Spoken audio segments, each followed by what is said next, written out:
Hi, welcome. I am Zach London, or Amawale Asafo, a member of We Charge Colonialism, and I will be your host today. Along with the entire membership, we welcome you to our first Africa Day celebration under the theme Women in Pan-Africanism, Yesterday, Today, and Tomorrow. Today, We Charge Colonialism set aside some time on Africa Day to honor and celebrate not only the remarkable achievements of African women, but also to advocate for gender equality in Africa. For us, it is a day of women and indeed all Africans to reaffirm their commitment to Pan-Africanism. It is a day for African women to assert their development and extricate themselves from discrimination, conflicts, violence, illiteracy, poverty, and diseases, which have sunk deeply through the meat of their progress and impacted on their development on the continent. We hereby join other stakeholders in commemorating this very important day. Until recently, much of the past has been recorded as his story. The male voice and perspective has dominated the interpretation of the past, focusing on the deeds of great men and a few outstanding women. Today, we are extremely excited to have such women of distinction. Dr. Jessica Gordon Nembard, Professor of Community, Justice, and Social Economic Development at John Jay College of the City University of New York University in New York City. Dr. Bernice Oneme Dema, Chairperson of the African Development Diaspora Institute, ADDI, for the Tri-State New York, New Jersey, and Connecticut. Honorable Mashariki Jawanza, Co-President of the National Coalition of Blacks for Reparations in America and COBRA, and her counterpart in the United Kingdom, Dr. Esther Stanford Jose of the International Social Movement for African Reparations. Dr. Mamira Dougé-Prosper, Assistant Professor of Africana Studies Education, PhD, Davidson College, North Carolina. And last but not least, helping to round out our discussion, a retired international development practitioner and African affairs analyst, Mr. Malik Dodson. But before we get to that, we want to open our program being true to our theme through a documentary examining and highlighting women and Pan-Africanism of yesterday, today, and tomorrow. Let's take a look.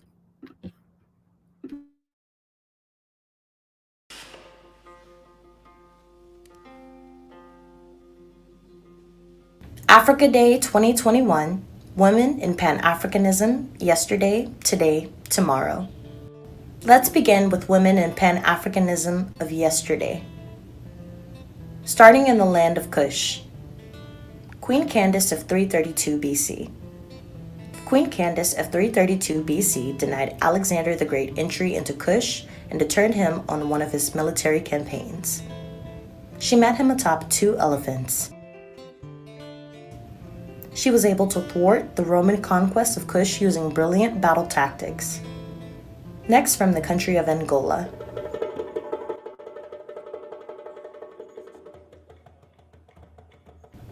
Queen Nzinga Mandi, 1583 to 1663. Queen Nzinga was a key figure in the history of African resistance to colonialism. She fought against the Portuguese expanding the slave trade in Central Africa. Nzinga was sent to negotiate a peace treaty with the Portuguese. The commander sat in a chair and gave her a mat to sit on. Her maid immediately crouched on all fours on the carpet. She later became queen. She resisted Portuguese invasions and slave raids for 30 years. Ethiopia. At the Berlin Conference, 1884 to 1885, European colonial powers agreed that Italy could take over Ethiopia as its future colony. However, there was one obstacle, Empress Tetu Betu. She was a fearless strategist and brilliant administrator. She led 6,000 cavalries to the war front.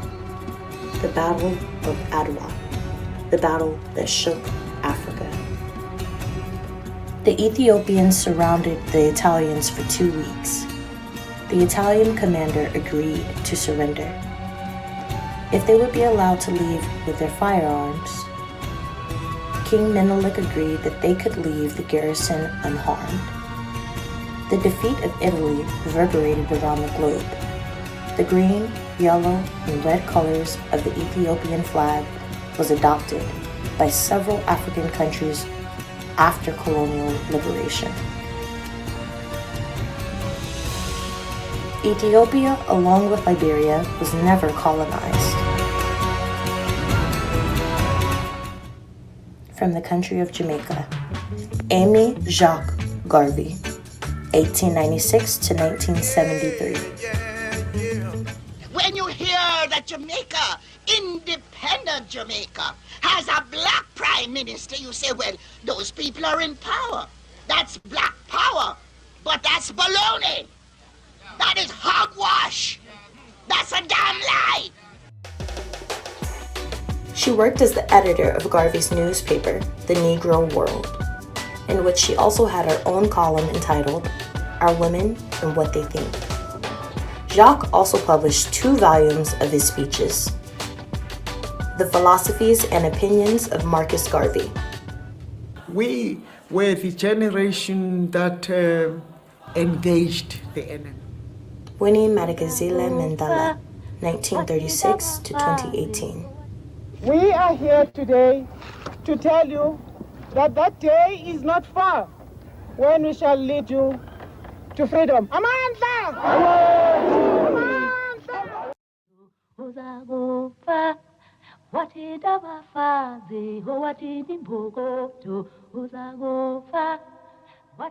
I could never fully understand how human beings could oppress one another to that extent because of the color of your skin. Every time there's an incident of racism, of course you remember.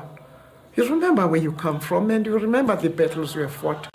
When I was in prison, the very first time when I was in solitary confinement, you are interrogated for 7 nights and 7 days without any sleep, and God provided a mechanism I had never thought of at the time. I reached a point, I think a threshold, where the body could not take the pain anymore, and then I would faint. The enemy, as much as they oppressed me, I decided I will fight them to the last drop of my blood, and I will show them that women are going to bring about change in South Africa. And we did. Pan-Africanism today and tomorrow.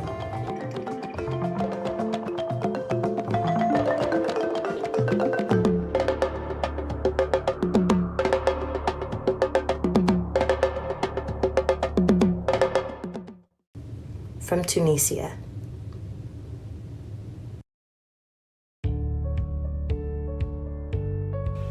Hello African youth, this is Aya Shebi. I am the African Union Youth Envoy, and I want to wish you a happy Africa Liberation Day. Pan-Africanism is about equality, dignity, and respect for all Africans. And today is a moment of reflection about our political, economic, geographical, and spiritual aspirations. The challenge of our generation remains economic independence and ownership. Owning our resources, owning the means of production, owning the technology we are using, decolonizing our knowledge, really being the owners and drivers of our destiny and our continent. Today is also about honoring the contribution of women who fought side by side with men in the liberation movement. From the country of Zimbabwe, Dr. Erakana Chihambori Kwao, 1956. It was all by design. 1884. They did something else in addition to chopping us up. They also set out to make the African believe that everything African was bad and undesirable, and everything Western, particularly French and British, was more desirable. We call that the legacy of colonization. Prior to that, they had started long working on the slaves. Make them think everything about them, forget anything about Africa. Where you come from is a horrible place, diseased and dying people, constantly at war with themselves, uncivilized. Cut out any communications with them. You need to just know what we tell you. And we call that the legacy of slavery.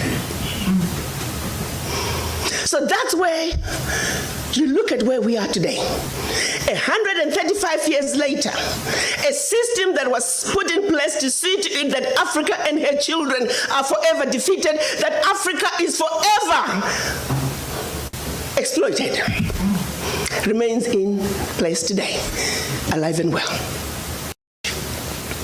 As individual little African countries, we are wannabe boxers. We will never make it fighting against the heavyweights. We must speak with one voice. Yeah. And this is exactly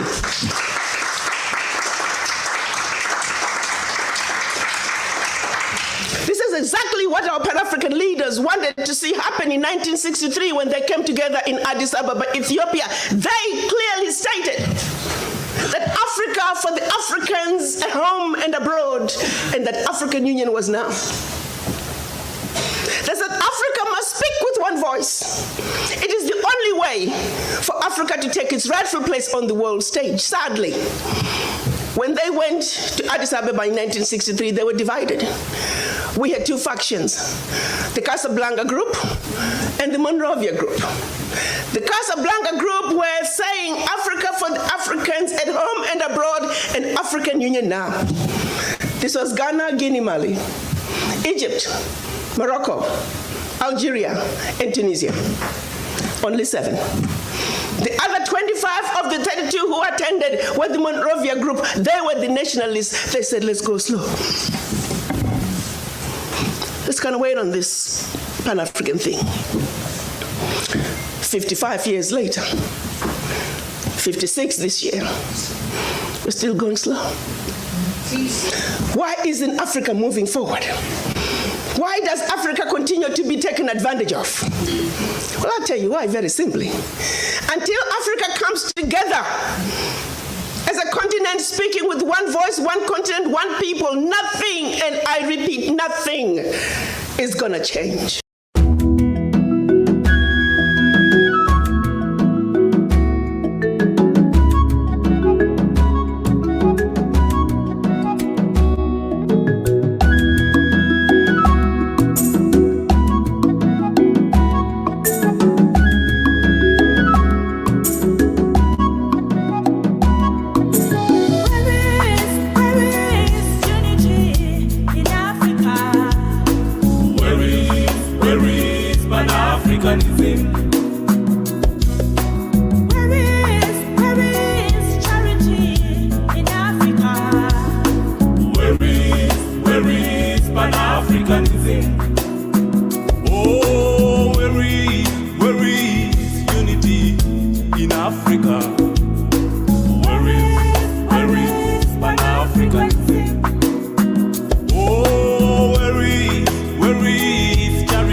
Upon a time, there was unity in Africa. Many years ago, we were filled with hope. Our leaders fought for our rights. Nelson Mandela suffered for Africa. Robert Sobukwe fought for our rights. Daniela, hey, fought for our life. Oh, where is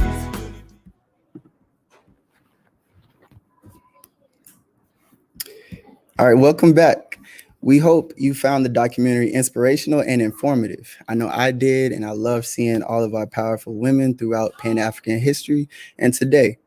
Let's examine the remainder of our program. Before we get to the panel discussion, we begin the pre-recorded sessions by a few of our noted guests, starting with Dr. Jessica Gordon Nimbard, author of Collective Courage, A History of African American Cooperative Economic Thought and Practice. Copies are available for now at your local bookseller. Her presentation today is entitled African American Women in the Cooperative Movement Charting Collective Futures.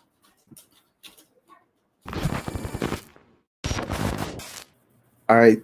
Greetings, family. This is We Charge Colonialism, and today we are blessed to have Dr. Jessica Gordon Nimbard with us, who is the author of Collective Courage, A History of African American Cooperative Economic Thought and Practice, is a professor of community justice and social economic development in the Department of Africana Studies at John Jay College of the City University of New York City, CUNU, and in New York City, USA, where she is also director of the McNair Postgraduate Achievement Program. And hopefully I did you justice. I'm very thankful to have you here today, and hopefully I can be enlightened a little bit more with your blessing here. Thank you for having me. It's a pleasure to be here. Happy Africa Day. As part of the Women in Pan-Africanism today, yesterday, and tomorrow, I'd like to talk to you about my research on African American women in the cooperative movement and how we're charting collective futures. First, want to say thank you to the organizers of We Charge Colonialism. Thank you for inviting me, and thank you for creating this Africa Day program for 2021. I also want to acknowledge the original stewards of the land, wherever we are, and to acknowledge that we still suffer under colonialism and we still need control over our lands. I also want to acknowledge our ancestors and bring them into this room with us. Acknowledge those who are enslaved, those who continue to labor without just compensation, those who have been resistors and warriors throughout. I also want to recognize the struggles of all those combating anti-racism, anti-Blackness and racism, patriarchy, police brutality. I especially want to remember that today that the day that I'm recording this is actually the first anniversary of the murder of Breonna Taylor. And so we remember her and all the other fallen and acknowledge the movement for Black lives. I also want to honor Black women in the co-op movement. So Ella Jo Baker, Nannie Helen Burroughs, Halena Wilson, Estelle Witherspoon, Fannie Lou Hamer, Peggy Armstrong. From the Federation of Southern Cooperatives, there's Melba Smith, Shirley Sherrod, Shirley Blakely, Alice Paris, Carol P. Zippert, and then Linda Leaks and Adjua Nzinga Ifateo. Just to name a few, I'm sure you can all name others wherever you are. And here's some pictures to remind us of our warrior women and the women who just fought to make sure we all had prosperity and equality. Sorry, that was Fannie Lou Hamer. Here's Ella Jo Baker, Freedom Quilting Bee, the original Freedom Quilting Bee group, and then the Ujamaa Collective in Pittsburgh, to name a few again. So I'll open with a quote from Halena Wilson, who was president of the International Ladies Auxiliary to the Brotherhood of Sleeping Car Porters. The Brotherhood, I think most people know, was the first recognized independent Black trade union in the United States. And the Ladies Auxiliary was a support group of mostly the housewives and other related women to the union. And she said, no race can be said to be another's equal that cannot or will not protect its own interest. This new order can be brought about once the Negro acknowledges the wisdom of uniting his forces and pooling his funds for the common good of all. And of course, nowadays we wouldn't say his, we'd say his or her or humankind or something, and we don't really use the word Negro anymore, but forget about that. And let's think about the wisdom of uniting our forces and pooling our funds for the common good of all. And that common good of all is what I think our vision is, and where I want us to think about where we're moving toward and how Black women's leadership has shown us that we can get there and shows us mechanisms for how to get there. So what is the vision? The vision is a Pan-African solidarity cooperative commonwealth with interlocking local solidarity economies. It's a system created from the bottom up building upon multiple grassroots cooperative enterprises and democratic community-based economic practices owned and controlled by Africans and people of African descent. These networks collaborate and federate. That's why it would be a commonwealth, from the local level to the municipal, to the regional, to the national, to the international. And looking back to look forward, we can understand and envision Pan-African women leading us into this new solidarity cooperative commonwealth because they have led us to alternatives and led us to better economic systems already in our past. We can look at their roles in leading co-ops and cooperative movements in history, and see how that can take us forward now in this period. So what have African American women done in the U.S. co-op movement? Well, we've been an integral part of the U.S. Black cooperative movement and even the co-op movement in general in the U.S. Similar to our roles in the Black church, mutual aid societies, and the civil rights movements around the world, we've often been the ones organizing and managing in the background, doing much of the scud work without the glory or formal recognition. But also my research has found that Black women were not just members, but we've also been the founders, the managers, the directors of cooperative enterprises, of cooperative and collective activity, of mutual aid society. For hundreds of years, we've been doing this. And so it's evident in our leadership in the mutual aid associations, as well as these cooperative economic projects, in leadership in education and development of co-ops, and our leadership in contemporary worker co-ops, that we can, right? One, that women's leadership is essential to these movements, but also it shows that we can move into more human economic relationships because we've done it before. We've seen how Black women have led us there before. So centuries of Black women in mutual aid have shown that we meet vital social welfare needs. We assert leadership as the movements develop. We promote the movements. We bring cohesiveness to the movements, and we've been integral to transitioning from mutual aid to more formal cooperatives. And so again, at every stage, whether it's envisioning, running, transitioning, we've been at the forefront. We've been showing leadership. And so I want to give you some examples of that to help inspire, motivate, and show the way that we can still do this. We can continue to do this. So first, the Combahee River Colony. During the Civil War in the U.S., 1860s, Harriet Tubman was part of the liberation of eastern South Carolina. She was a Union Army scout, and they scouted up the Combahee River in the Gullah Geechee communities. And what they did was they burned the plantations, ran off the plantation owners, and liberated that area. About 700 African Americans were freed from that effort. Well, interesting thing happened with that freedom. Most of the men, especially the able-bodied men, joined the Union to fight against the Confederacy and to keep the fight going. The women who were left behind were engaged in transformative economic relations. One day they had been enslaved, and the next day they were free. The masters were gone. They were left with massive plantations, and their men were gone.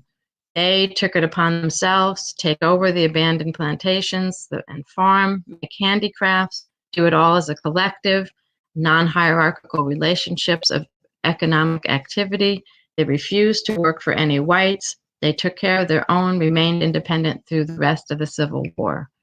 And so a shining example of what women can do, kind of phoenix out of the ashes, but also how women can immediately envision better kinds of economic relationships and then make them happen.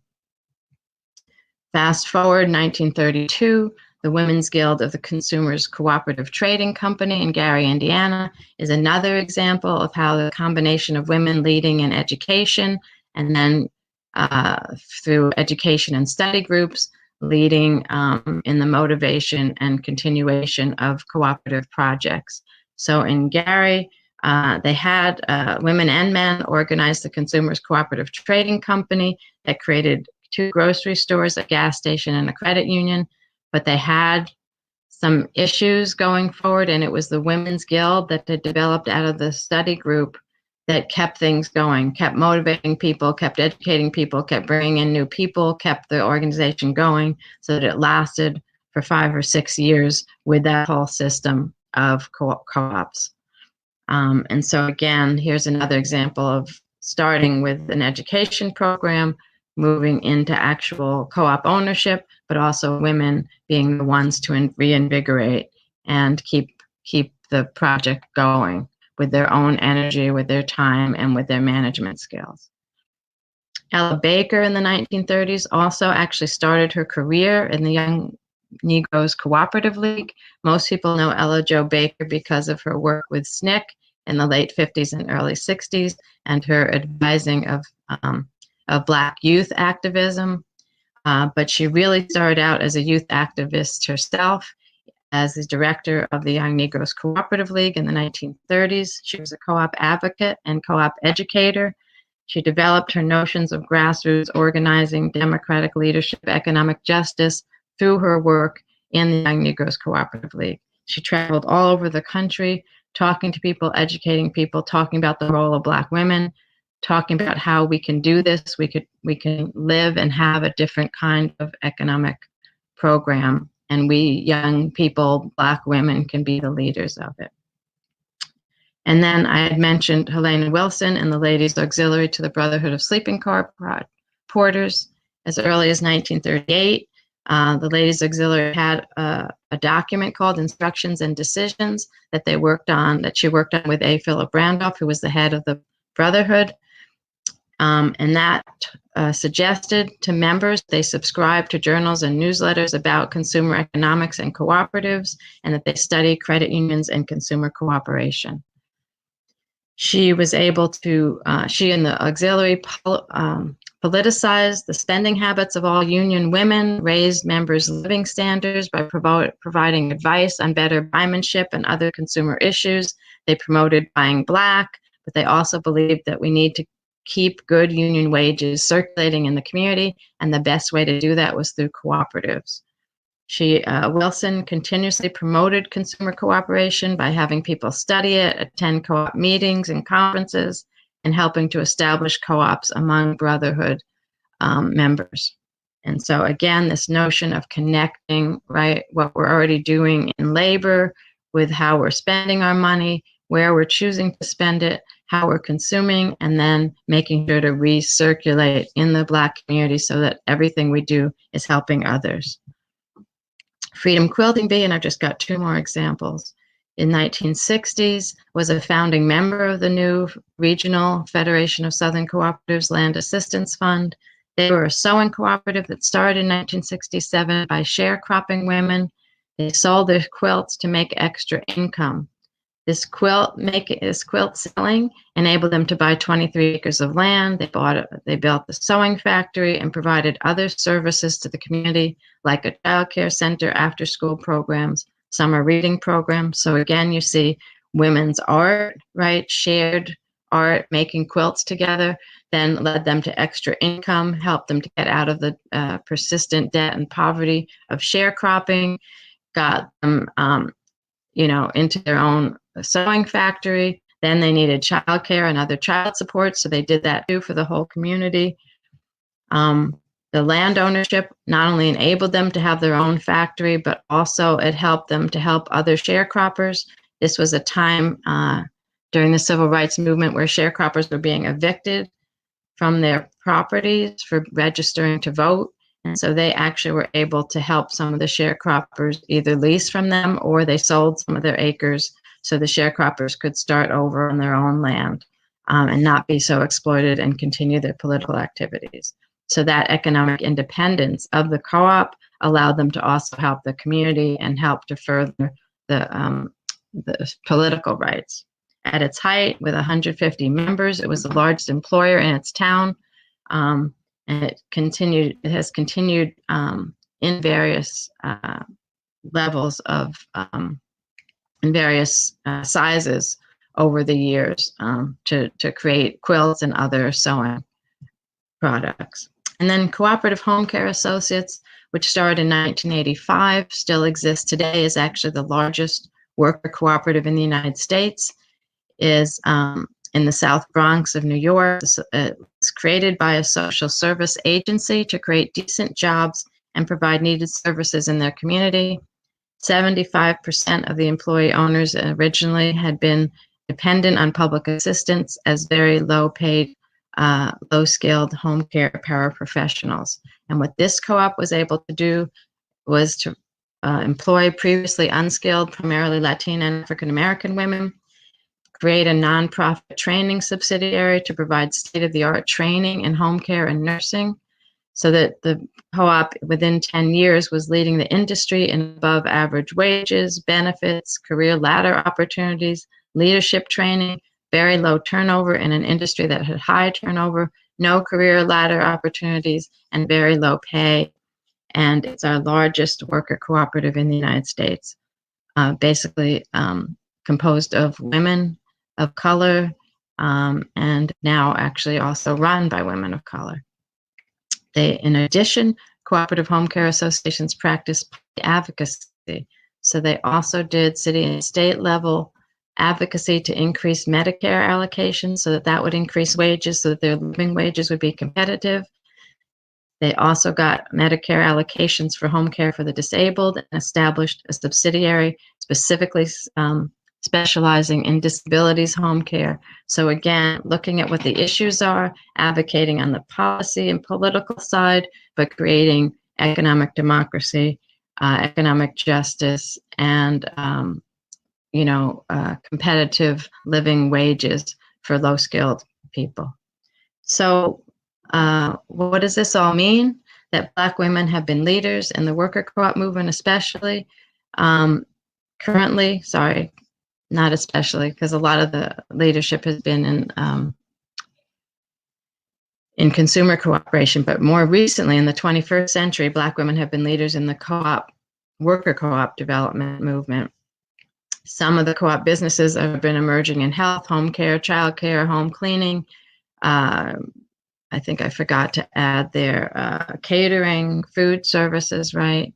They're founded and owned by women of color in the U.S. These women are leading their sectors and changing the nature of work for women especially, but for everybody, increasing returns to work by providing living wage jobs, multiple benefits, economic and non-economic benefits, and providing leadership, developing leadership, and engaging in economic democracy. And I believe that legacy, those, right, the accomplishments I just went through are the things that are helping us to see that we can transform our societies. We're already doing it, right? Women in Pan-Africanism are showing us the way that we can engage in economic prosperity that's transparent, that's cooperative and collective, that's non-exploitative, and that's making sure we all prosper and the common good is achieved. Thank you so much.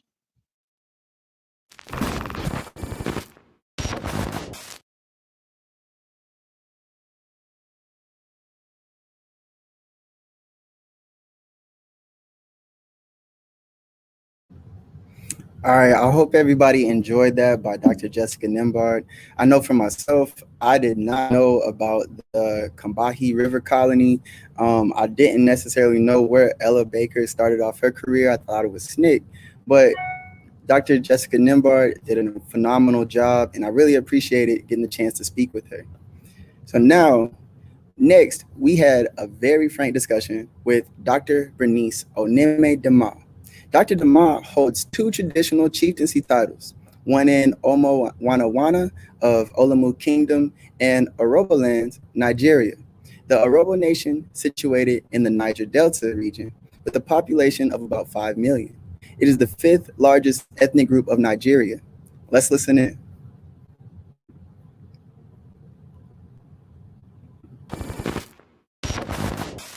All right, I'm very thankful to have you here today. And for those chiming in with us, we are having our guest here, Dr. Bernice Oneme-Dema. Am I saying that? Did I say that correctly? You are, yeah. Thank you. Thank you. Our guest here today, we are very thankful to have, because if you guys do not know, she is the first female president of Robo Progress Union America in New York, the African Diaspora Development Institute, New York City chairperson. And we are very lucky today to have her for her presentation that she is going to give to us. Just in case, let me read this. So we are here to celebrate Africa Day, which will be May 25th, 2021. Is a global annual commemoration of the foundation of the Organization of African Unity on the 25th of May, 1963. The Organization of African Unity was an intergovernmental organization established on May 25th, 1963 in Addis Ababa, Ethiopia, with 32 signatory governments, where one of the main heads for the OAU's establishment was Kwame Nkrumah of Ghana and Haile Selassie, the Emperor of Ethiopia at that time. We Charge Colonialism joins organizations around the world in celebrating Africa Day under the theme Women and Pan-Africanism, yesterday, today, tomorrow. So one of the questions that we did have was to be Black, to be African, and to be a Pan-African. Are these all the same things to you? Well, no, they're not the same thing, but they're all interconnected because, you know, a lot of Blacks do not identify as Africans. I'm sorry, you know, it's, you know, and they, but they however claim to be of African descent, you know. Right. Now, you can be an African, but not Black or Pan-African. However, you must be African to be Pan-African, you know. And the reason being that we cannot take the risk of someone who is not Black saying, oh, well, they're Pan-Africanists when they're not Black, you know. That's risky. As regrettable as it is, we have to be unapologetic about it because, you know, it is what it is, because you have to be an African to be a Pan-Africanist, you know. Yes, and so to your question, whether to be Black or African or Pan-Africanist, if they're the same thing, they're not the same thing. They're however connected, and like I just enumerated, they're just different, because there's some people who you see are Black and they tell you, yes, I'm of African descent, but I don't believe in, you know, Africans. Right. If I'm making sense, or you've oh no, you definitely are. You definitely are. Come across such people, but I've actually met people and I've had discussions, and that's the way they see it. And I choose not to fault them because, you know, that's them. Mm-hmm. But like I said, they're all interconnected. And so once we identify and we know who belongs to where, we can then choose to work with who we want to work with. Mm-hmm. So I know for We Charge Colonialism, our key book is Black Power by Kwame Ture. And he has a section in there where he discusses about Black Power, where we have to close ranks to be able to know who exactly is on the same understanding and on the same page, correct? And so that we can progress in unison together and whatnot. So I'd like for you to go into detail, because you said you must be African to be Pan-African. And I love that, because I believe the same thing, but I'd like to know a little more detail on what you mean by that for the viewers. Well, if you're not a people, how do you know what they suffer? If you're not an African and know what exactly what we've been through, what we're going through, and what we're going to be facing, how do you know to fight the fight? Mm-hmm. You know? So correct me if I'm wrong, Pan-Africanism is us Africans coming together, you know, consciously coming together and actually working together to alleviate the problems that we've had as a people, you know, so if you're not identifying if you're not an African, that's what I mean. If you're not an African, you're not going to understand to be part of the what I call it, struggle of the fight. You know, you won't be part of it. Right. That's why I said, you know, it's regrettable that that's the case. One has to really, one has to be unapologetic about it too. Mm-hmm. We have to be real. We have to face the fact that it is what it is. I like that you started it off by saying that they're all connected, because Yeah, many people don't realize that we all, like everybody says, we have the Black Power movement of the 60s where many people, and we have like, at least here in the States, where we started talking about quote unquote fight the power and fight the powers that be. We talk about the man and the system, but we're talking about colonialism, internal colonialism, neo-colonialism, imperialism, and many people that don't necessarily see our interconnectedness don't even know who we're fighting at the end of the day. And that's where the need to reformat ourselves, because the mental colonialism, that's worse than anything, you know. Yes. If you're thinking something and you're not, you know, you're not thinking the way every other person in the group fighting the fight are thinking, that's a problem. So we all first have to be on the same page by mentally reorientating ourselves, making sure that we have we're delivering the same message, and we're looking to achieve the same, you know, our goals are the same, basically. Right. So I like to, with this being for significant for our women, I'd like to ask you, is there a feminine side or a feminine angle to Pan-Africanism? Like I know there's many names and many leaders out there that kind of get pushed to the side because we're in this patriarchal society here. So many people don't know the women that were intricate in the formation of our organizations or integral to the progression of our plight together. And I'd just like to ask, like, what is your opinion of the feminine side, or the feminine angle? Of course, yes, there is, you know, I mean, there are organizations and entities like, I don't know if you ever heard of FemWise and GMAC, which is the Gender is My Agenda Congress, all spearheaded by the AU, the African Union. They were born out of this realization that, you know, there's a feminist path to Pan-Africanism. And recently, there's the she power, you know. So you have a lot more, you know, and then there's a he for she. So if the problem wasn't identified, we would not have such groups coming up. So there is that to it. And then, but you see, the good thing though is we, in identifying this, conscious effort is being made. Mm-hmm. Example is there's the Women, Wine and Words Festival that they do in Harare. I don't know if you ever heard, but you've heard of it, you've read about it. But anyway, in this festival, an artist chose to feature women artists from all the African countries.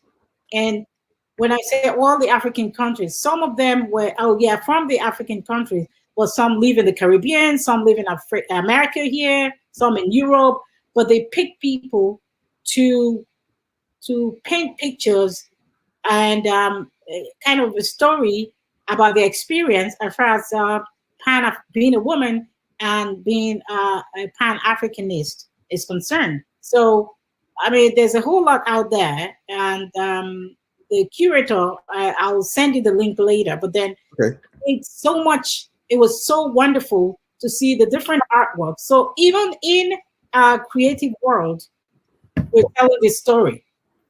Mm-hmm.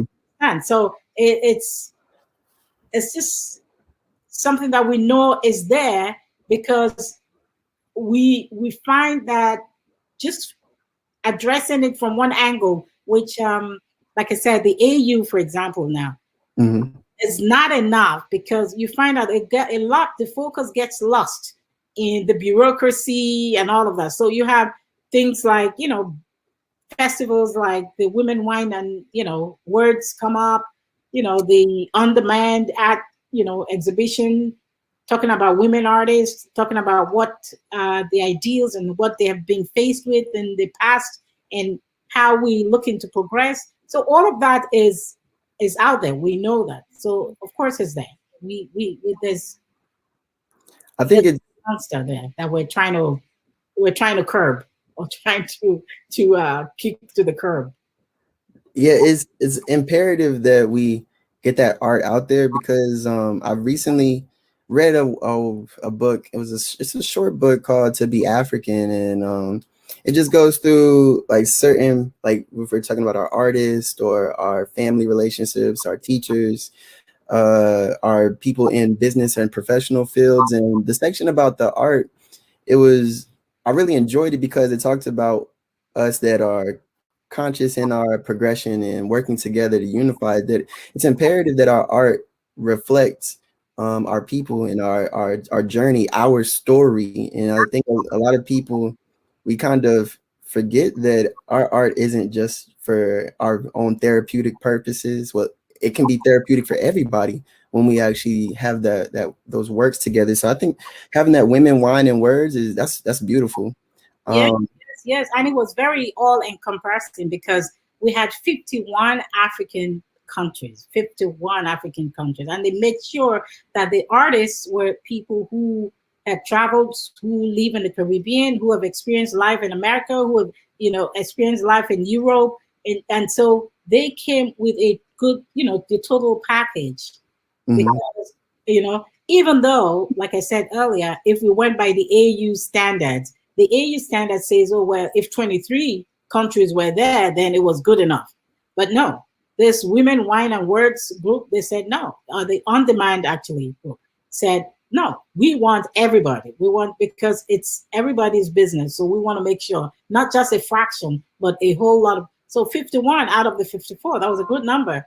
So it was good representation. And like I said earlier, I'll send you the link so you can see the stories around the different artwork from different parts of the African world.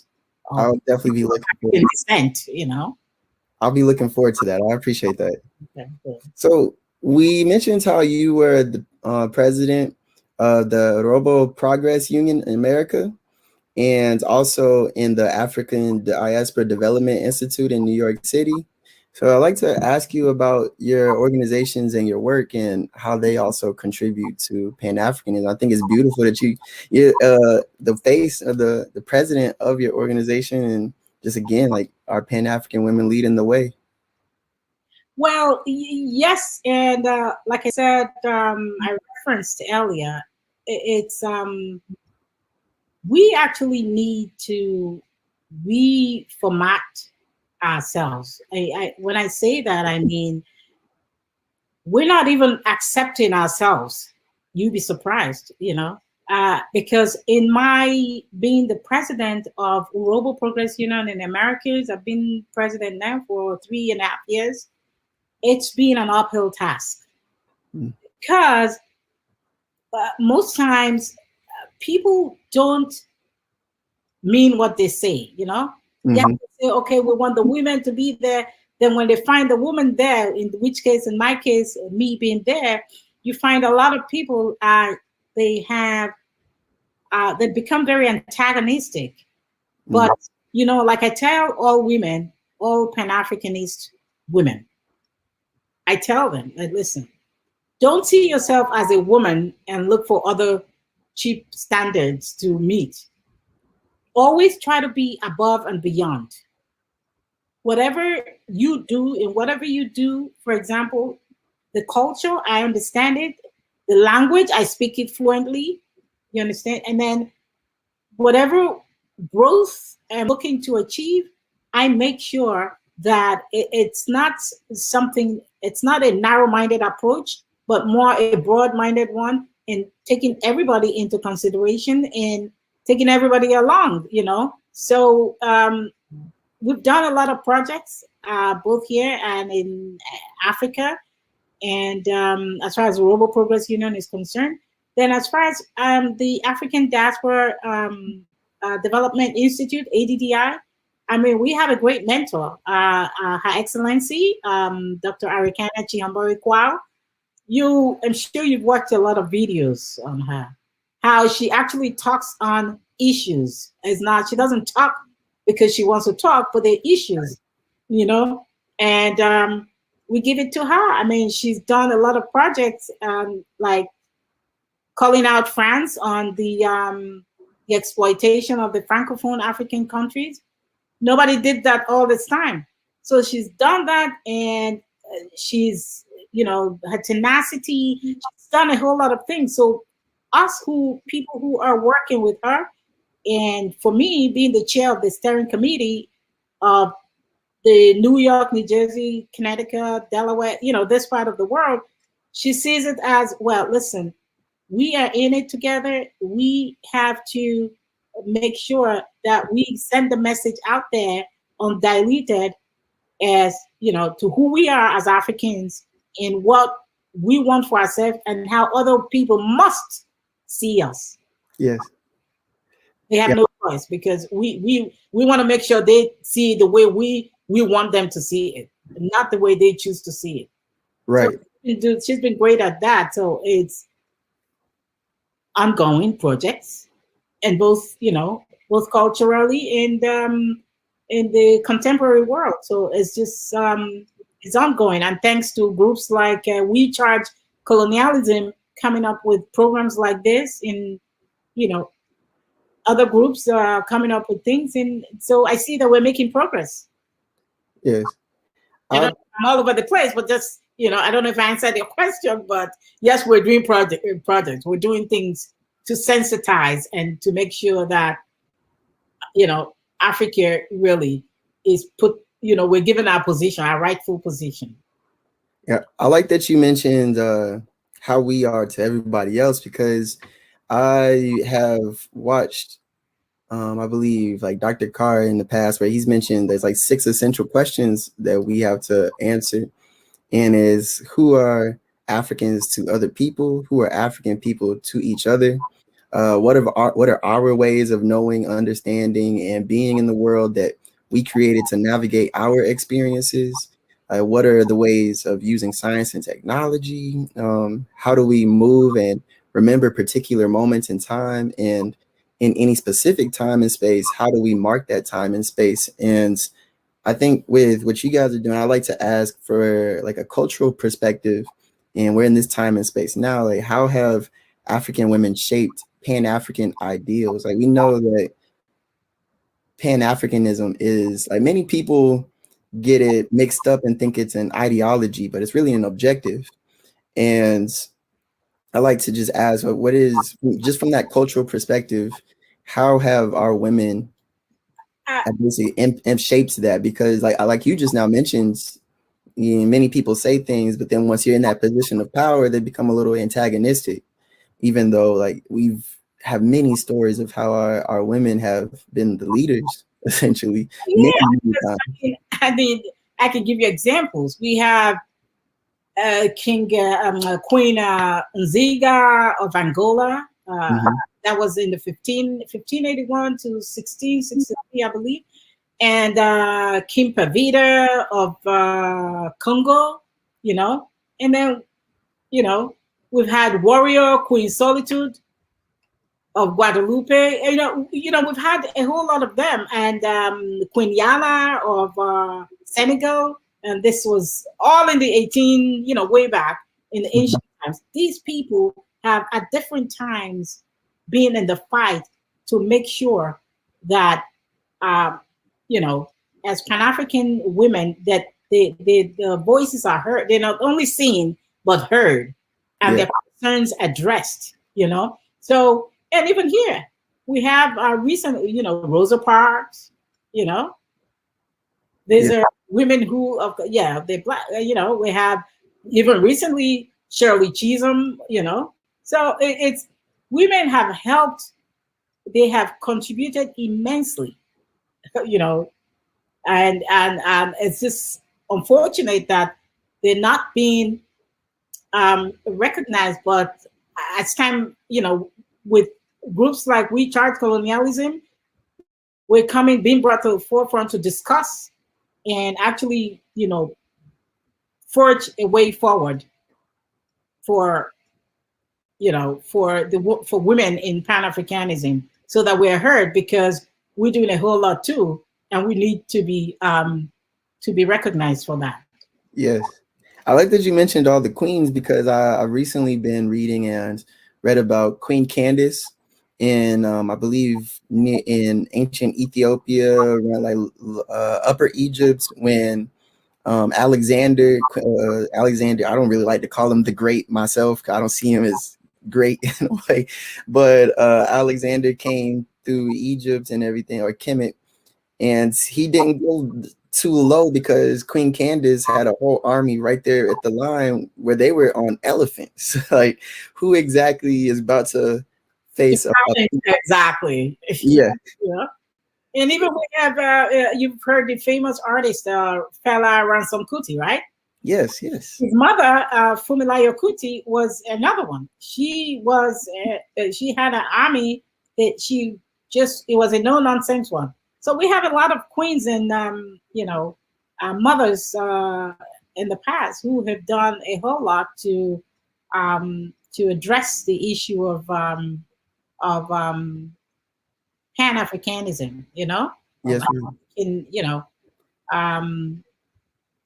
We need how we need as individuals also to kind of mentally get ourselves prepared to face the world. Mm-hmm. As long as we're being oppressed, we need to make sure that we're equipped to face the battle. Yes. Yeah. So as you mentioned, like, we've had women in ancient times, we have contemporary women that have demonstrated the Pan-African mindset.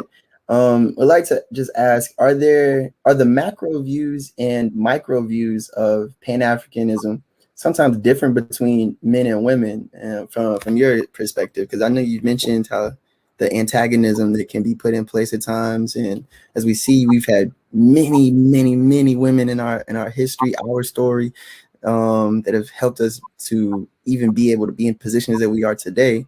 Have you seen any different views and objectives from the men and the women? Well, I mean, yes, we totally have a different agenda.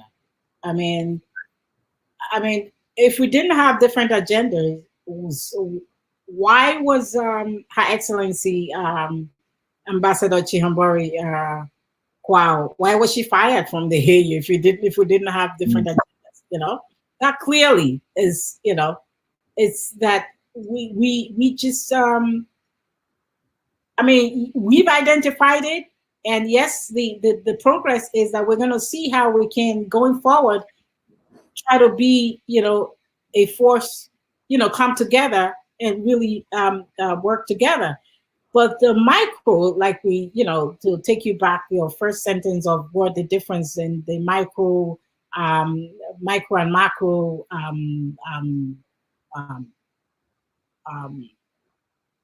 the views, I'm sorry. Views, yes. What the micro and micro views. The micro, we all know what mothers do. Mm-hmm. We all know that for strong families, the mothers have to be, there to do the nitty-gritty, like they're the ones to check that you're fine. They're the ones that check that you eat good food. They're the ones that check to make sure that, all is well.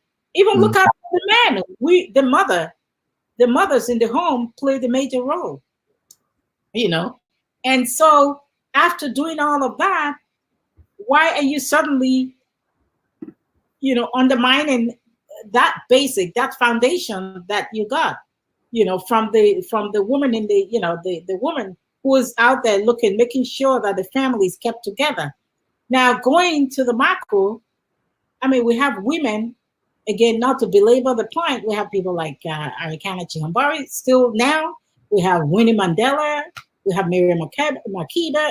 We had quite a lot of feisty, women who have been out there on the world stage to, take the bull by the horn and address the issues as they affect the continent, or people of African descent, as they affect all of us. So I think women, yes, we play a great role, and we, at this point, we don't have the same agenda with the men, but it's there's progress.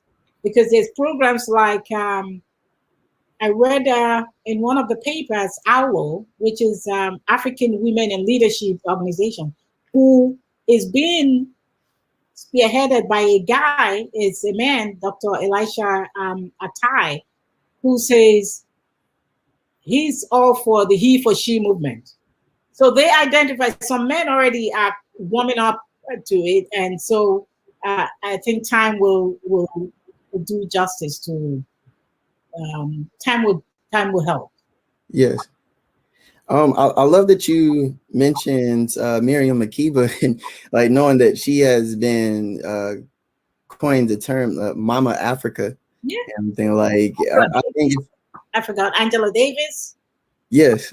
Like, I believe if people don't know her story, I believe her story truly embodies I guess our entire plight together as a people. In my personal opinion, to be banned from your own home, not being able to see your own mother, I don't want to say, and this is just paralleling, not even on the same scale because of her personal experience, but how we as a people have kind of been banned from our mother Africa. Like we haven't been able to have our own self-determination, dealing with all this imperialism, colonialism, and like you said, the colonialism in the mind. Like that is the biggest aspect of it. Or it's so hard to even touch back home with our mother Africa, and her story is it's beautiful, but it's something like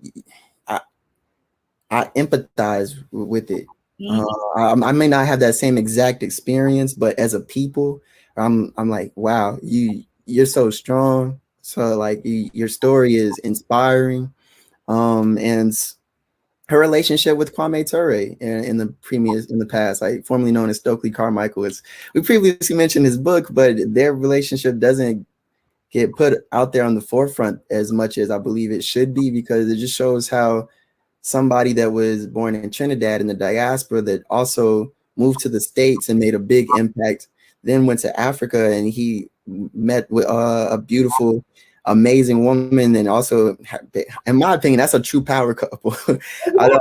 So, and how we can all come together, like even though you may be somewhere else in the lands, but we're still all here connected. Very connected, you know.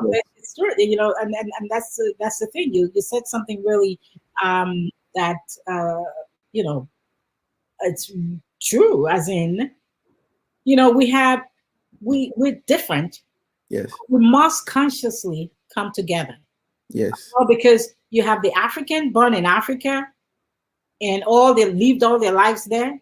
You have the African born there, came to the Western world, you know, and lived here for some time and went back. You have the one born here in America or in Europe or in England, you know, or in the Caribbean, who are there, and they just have a very little understanding of, you know, the African world. You know.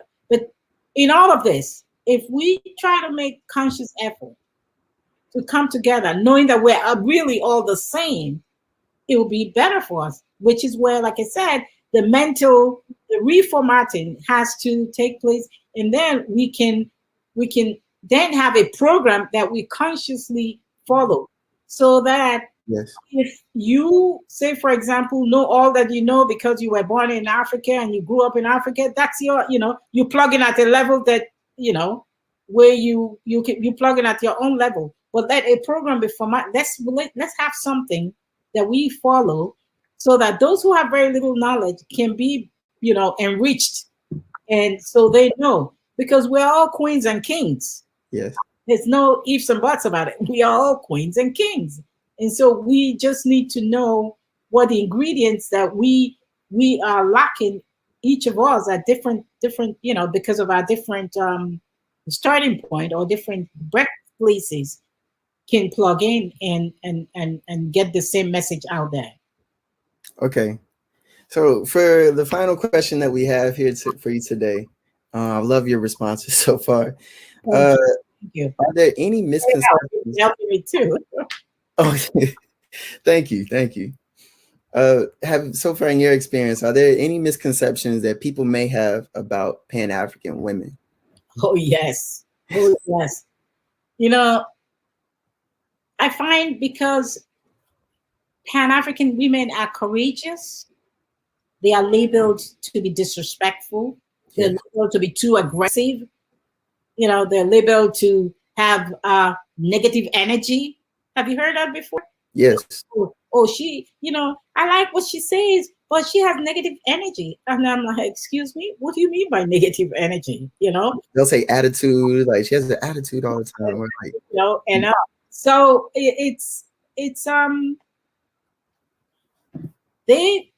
and the reason they say all of this is because they still in the past where they think women should be seen and not heard. And that's a deeply misogynistic point of view. That attitude that's what we need to make sure we squash. And so when, as a Pan-African woman, I tell you, do what you do as long as you know you're doing the right thing and your message is the right message. And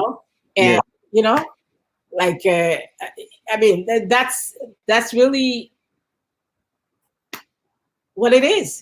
And like we say that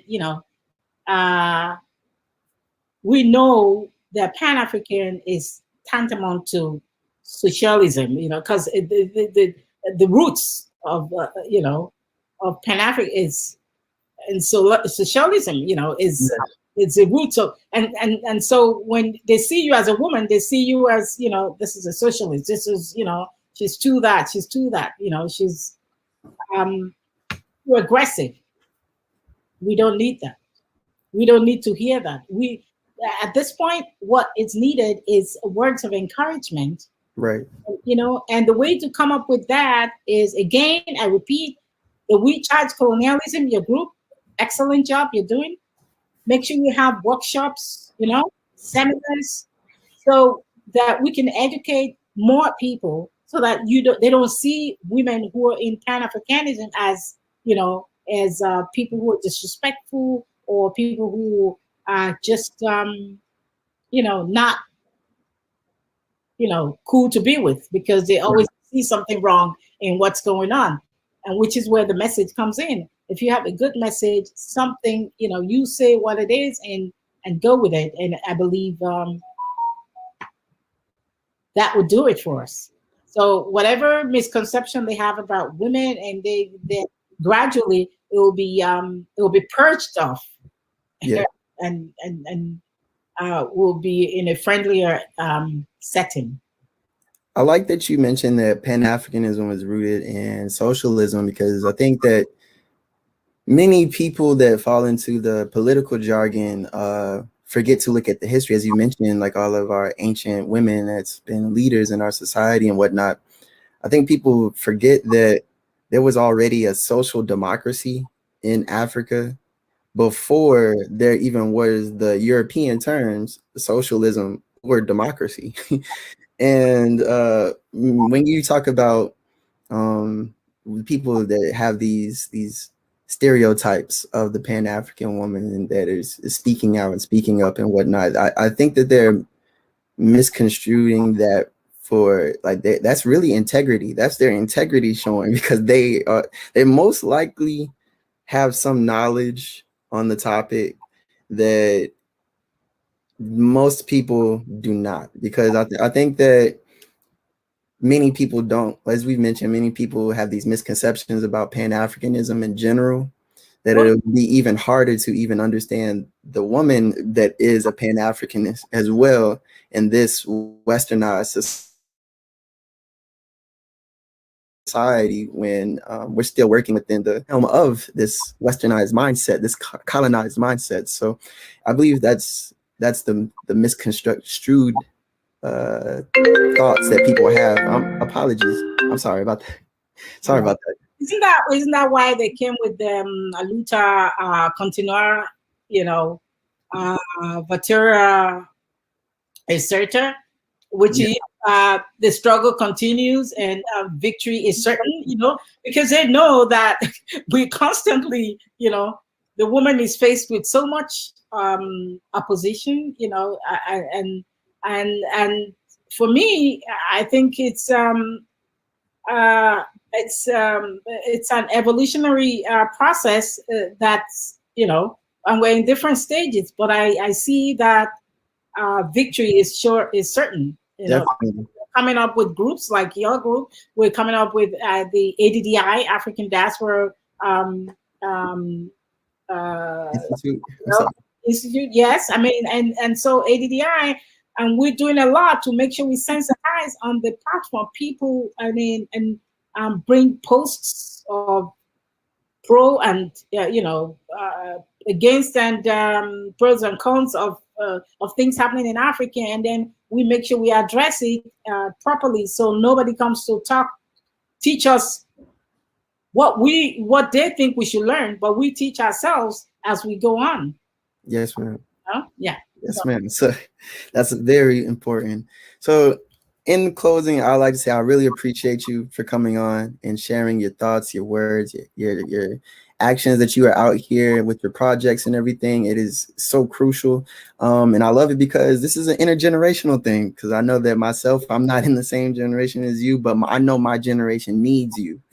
Like, I don't think that that's said enough, that we need you. And moving forward. Yes. So I'd like to ask if you would like to please come back at any time to enlighten and educate us more, because your voice cannot be heard enough. Absolutely. It will be a great pleasure and honor to. Yes. Okay. I really appreciate that. You call, I'll answer. You know. And yes, thank you so much for the opportunity. Well, thank you. Thank you. That will be all for today, and I hope you have a blessed day. And yeah, this is Recharge Colonialism. Thank you, Dr. Bernice. Keep up the work. Yes, ma'am. Yes, ma'am. Always. Works. Yes. We need you. We need you.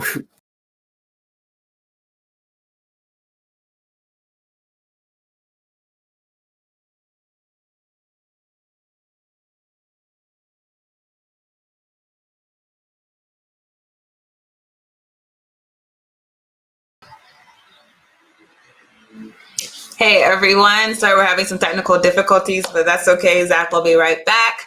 But my name is Tierney Cherie. I'm the steering committee chair for Recharge Colonialism. If you have not heard of our organization, we're essentially an organization of people who are raising the consciousness that African people globally are being colonized. We're being colonized inside of different sections of the world, and particularly us in the United States. If that's where you're based, you should recognize that you are also being colonized. So that brings you into this global colonial struggle.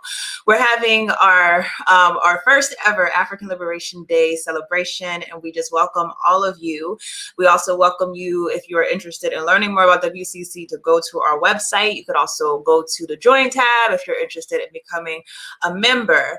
I really want to say thank you to everyone who put all the effort that you put into this program, particularly our program committee and Miss Hattie. I know that you're watching, so thank you so much for all the hard work that you've done for us. With that, we have some music that is going to be playing from one of our members, Victor Pates, so we are going to switch over to him.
I know it's been a while since I got up on the mic and started doing my thing. But ever since I started rapping, I've been getting mad fans, now my songs they play. But tell them haters playing no games with them. Put me up with the rap greats and I hang with them. Know some real killers in blue, I don't bang with them, but my soul known for good music, so I can sing for them. Listening to this, I can hear God rapping to me. It's different on stage and people clapping for me, cause I'm used to running the streets, I got people clapping for me. Nowadays, cops put our brothers in prison categories. And what's crazy, cause that ain't even the saddest story. They really killing us, we can't even tell our half the story. That's why I be in church, giving God the glory, trying to be a jar to his blessings, the devil door closing. I've been a lyrical miracle since they cut my umbilical. Still a fool with them syllables, get you think something spiritual. I will cook up a batch of them, bomb atomically chemicals, pick up a scoop and swing it at haters just like gorilla poop. Wait. The young man been spit teen since 16. And it's crazy what I can do inside of a 16. A lot of people think that real music's being the feeling. I got my squad, so if I'm hurt, prepare for lyrical healing.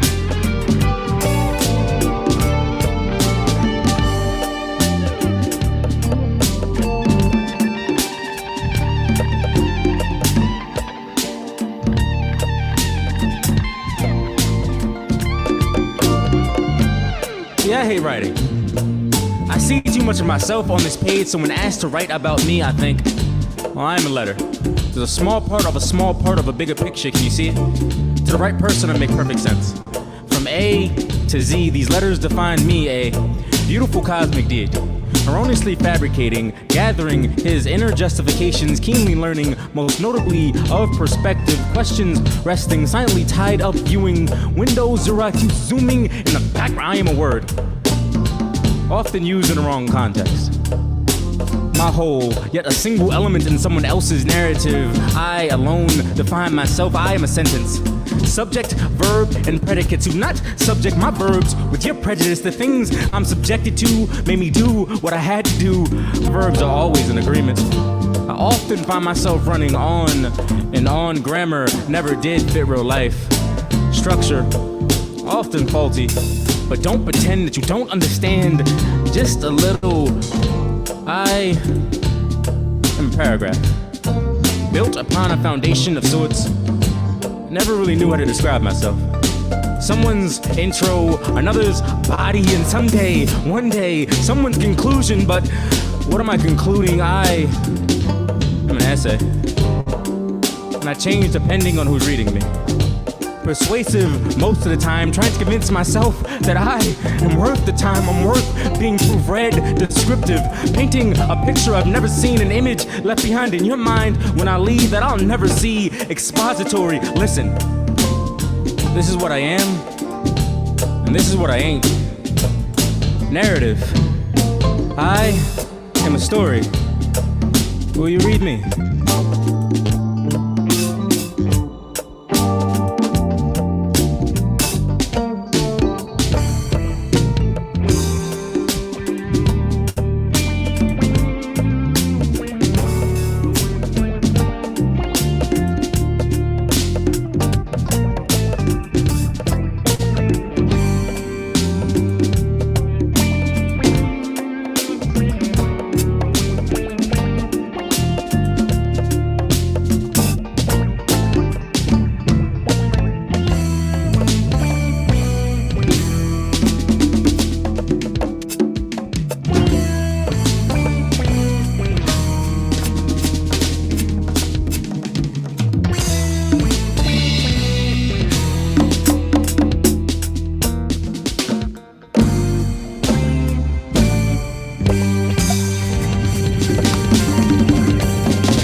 All right, welcome back, family. We now want to ask the audience, do you guys consider yourself Pan-Africanists?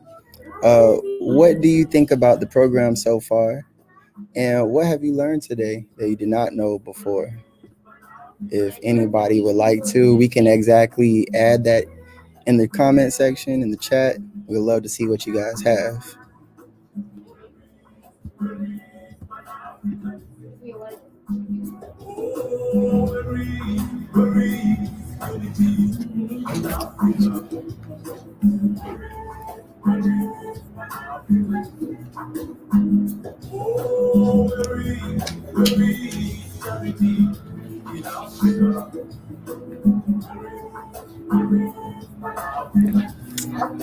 Again, we'd like to see if anybody has any thoughts on if they actually consider themselves Pan-Africanism. And if you don't know what that means by now, this is an objective that we all have to see the unification of Africa.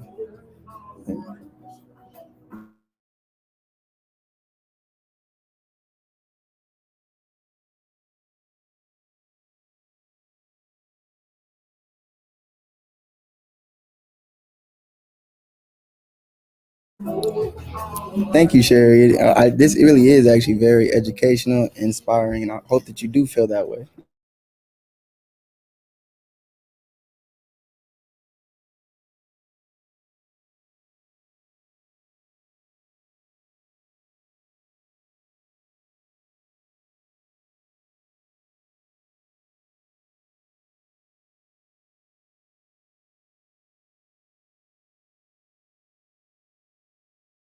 I appreciate that, Haven. I appreciated the presentation by Dr. DeMar and also Dr. Jessica Nimbard, because I know many people don't necessarily know those histories like that, or may not even know that they might be Pan-African and not even realize that they are.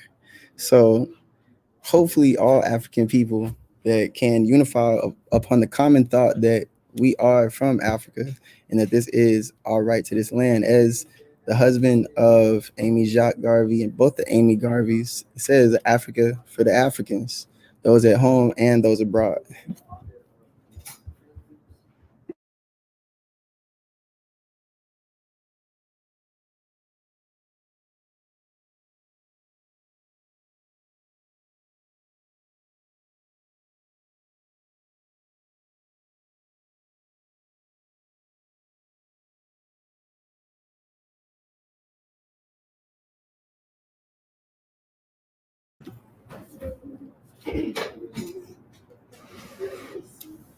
Appreciate that, Ikemba.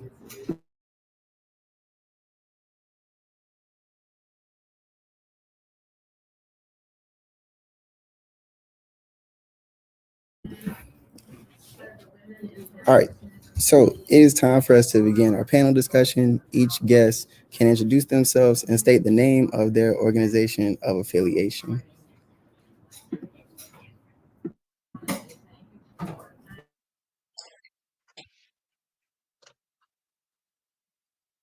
Dr. Bernice, good to see you again.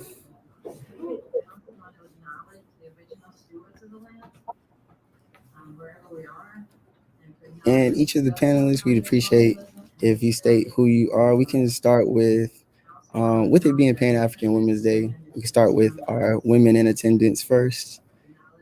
And we can go with Dr. Bernice first, if you like.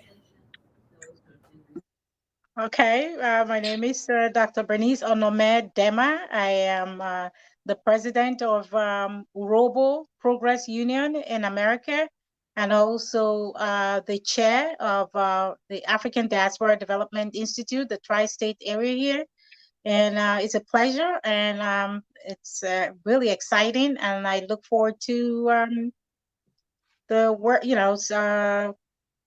working with the rest of the team while we promote the great program put together by We Charge Colonialism, and for Today Africa Day, talking about women in Pan-Africanism, yesterday, today, and tomorrow. So thank you, everybody, and I look forward to a wonderful deliberation. Thank you. Thank you. And Dr. Mamira, if you would like to go next. Sure. It's Mamira. Oh, I'm so sorry. No worries. So I'm Dr. Dougé-Prosper, assistant professor in the Department of Global and International Studies at the University of California, Irvine in the United States. I'm also the international coordinator for the Pan-African Solidarity Network, with Black organization, community movement builders here, also in the United States. And my work in general is connected to Haiti, which is where I am from, born and raised, and which is where I am right now. I almost said dialing in, but I mean no longer dialing in. But happy to be here, especially in terms of situating, Haiti within our conversation about African liberation. So I look forward to our discussions. Thank you for having me. Thank you. And Dr. Esther. Greetings. Can you hear me well? Yes, ma'am. Yes. Okay, I'm Esther Stamford-Kosei, and I'm based in the UK. I am a reparationist, so I'm involved with several organizations and networks, including being the co-vice chair of the Pan-African Reparations Coalition in Europe, the coordinator general of the Stop the Maangamizi We Charge Genocide Ecocide campaign, a co-founding member of the Global African People's Parliament, and a co-facilitator of the International Network of Scholars and Activists for African Reparations. And like everyone else, I'm grateful to be here. So thank you for inviting me. And appreciate that. Dr. Malik. I don't deserve the doctor. I didn't sit in school as long as these ladies did. Just Malik Chaka, brother Malik Chaka. Brother Shaka. Yes. I appreciate that. And I work with an organization called Friends of Angola. And I'm also working on issues related to the insurgency in northern Mozambique, which is tearing that country apart. And I'm working with another group of people around the prospect of revitalizing river traffic in Democratic Republic of Congo to help jumpstart the economy there. Okay, and I appreciate that, Brother Shaka. We do have one other member coming in, Dr. Mashariki is just having a little technical difficulties at the moment and will be logging in with us in a moment. But I would like to start us off with asking each of you, what does Pan-Africanism mean to you in at least 2 minutes or less?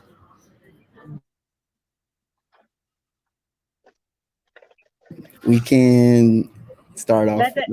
Let the man start this time. Yes, ma'am, Brother Shaka. I'm appreciative, my sister. For me, Pan-Africanism is a recognition that we had a common past, a common present, and hopefully a common future. It's founded on the basis of the fact that we are Africans and we've been sent around the world first as a result of the transatlantic slave trade. So we are all related, whether you find us in Colombia or Brazil, anywhere on the African continent, the United States, in Canada, and now in very, very large numbers in Europe. So it's the coming together of African people to improve their situation in the world in which we live. I think we lost him. We lost the gentleman who was the moderator. Yeah, because he's having issues. Why don't we go on to the next speaker? He's back with us now. Oh, okay. Yes. Okay, good. We can move on to Ms. Esther. Okay, thank you. For me, Pan-Africanism is an anti-imperialist, decolonizational movement, rallying together a broad array of all Africa-loving forces that are interested in link networking globally in pursuit of various configurations of an independent, worldwide political, ideological, cultural, and organizational framework of struggle for African liberation, total African liberation, unification, and self-determined progression of Africans and our kith and kin everywhere.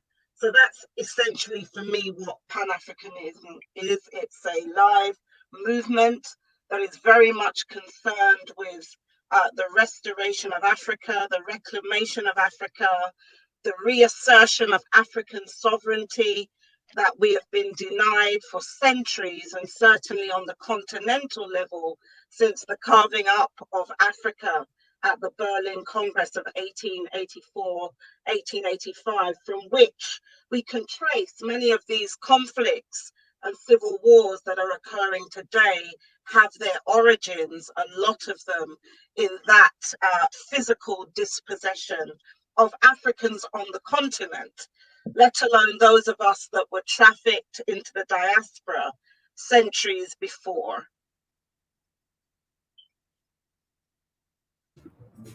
And Dr. Mamira? It's going to be a quiz at the end for my name. Yes, ma'am. Well, I have to say, I think Esther gave a beautiful definition that I think tries to really bring together several different categories. And I don't think I'm going to be able to say it as beautifully, but I wanted just to highlight the piece about, at least for me, Pan-Africanism, and I've been in debates with different historians about Pan-African movements, especially in the early 20th century, not necessarily being anti-capitalist. But for me, that is absolutely a necessary component to the Pan-Africanism that we must practice today.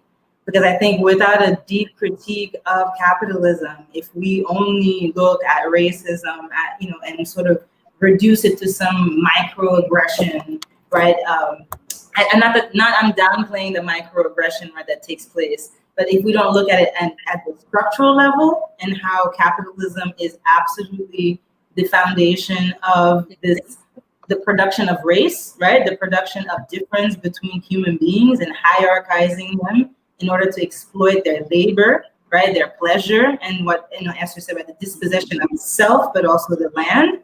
That if we don't have a deep critique of capitalism, then I don't think we can move a Pan-Africanist agenda, right? We can speak it all we want all day, and it can get reduced to cultural pride, to garb, right?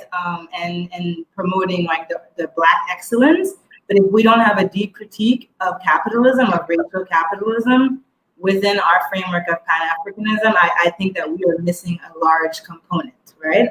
Or the major component to really realizing and achieving African liberation, right? Whether it's on the continent or those of us who are elsewhere. I think also Pan-Africanism is about challenging the very basis of the Western capitalist, right, modern world, which is, right, really, if we want to think about it, encased within the nation state form, right? That the nation state form makes me a Haitian, makes you an African American, makes you a Colombian, right? Though, as Brother Malik said, right, that we are cousins, right? We are related, and the nation state form prevents us from seeing these connections, right? And that Pan-Africanism is forcibly about us really reaching out, right, outside of the nation state form into some much, much larger configuration, right? And this is why I thought it was very provocative to have Haiti be part of a conversation about Pan-Africanism, right? Oftentimes, those of us children, I know you said 2 minutes, I'm gonna wrap it up right here.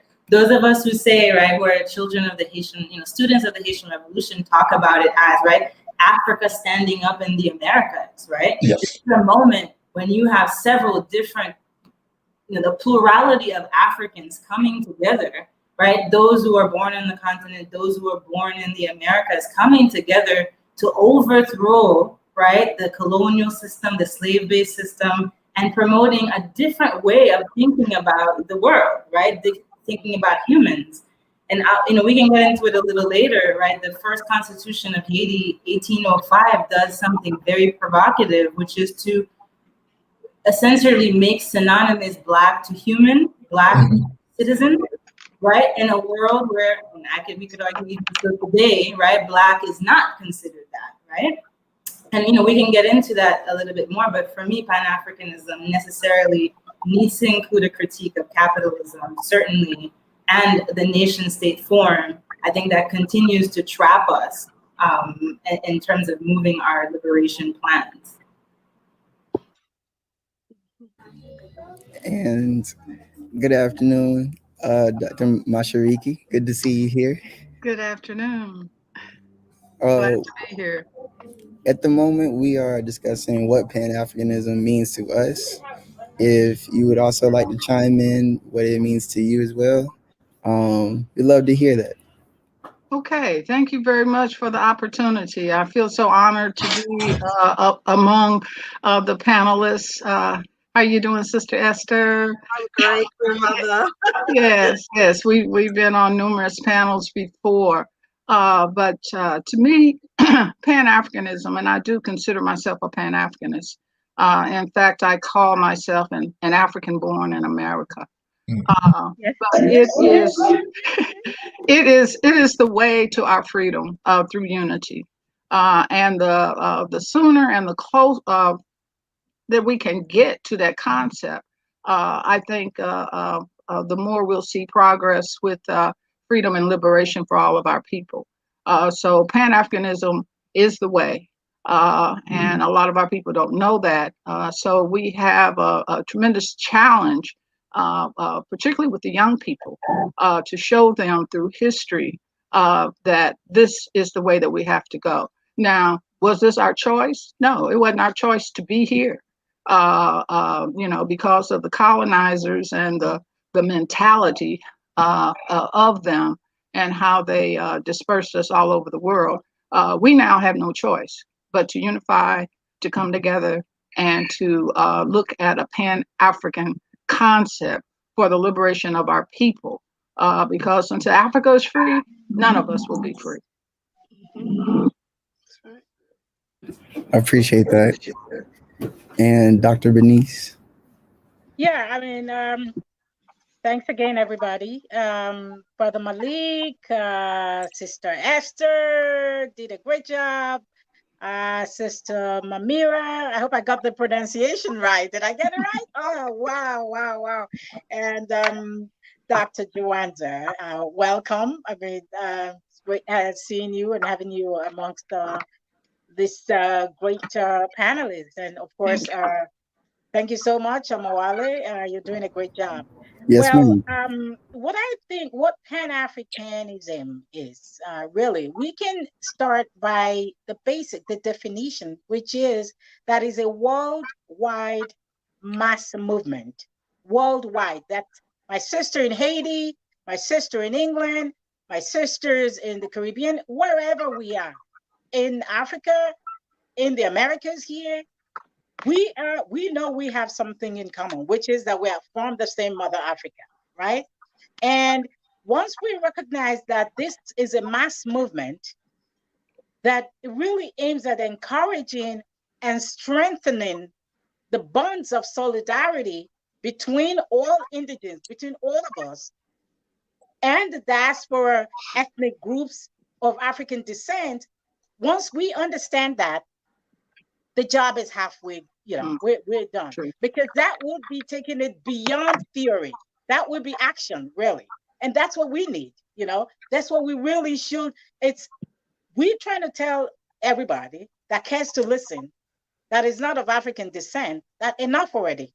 We want to write our history. We want to they want to tell them who we are. Don't tell us who we are. Don't write what you want to write that, suits you.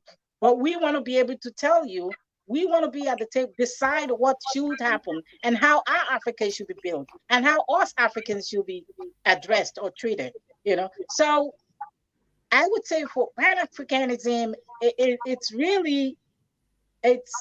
just the action. And that's what we're doing now. And that's what we holding the bull by the horn by doing such, informative sessions and connecting. Now I have beautiful sisters all over the globe, that I can always connect with, and I think that's that strides in the right direction. So I think really, people prior to now, when they used to think Pan-Africanism is all about, people just going out there to make trouble. No, it's a conscious deliberation, deliberate way of making sure that we, consciously come together to do things and address the issues as they affect us, because we need to build our Africa. We need to build it and understand that whoever is, not wanting to work with us, we really have to kick away and forge ahead, just to make sure that we are recognized and we're given our rightful place in the world. Thank you.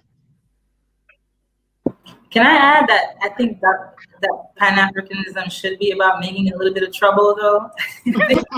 Yes. It is about that, right? I just wanted to add. Well, you start off being feeble, you start off low, and when they choose to be to play dumb, then you make the trouble. Maybe that jolts them, But yes, you're right. A little bit of that. Just a little bit.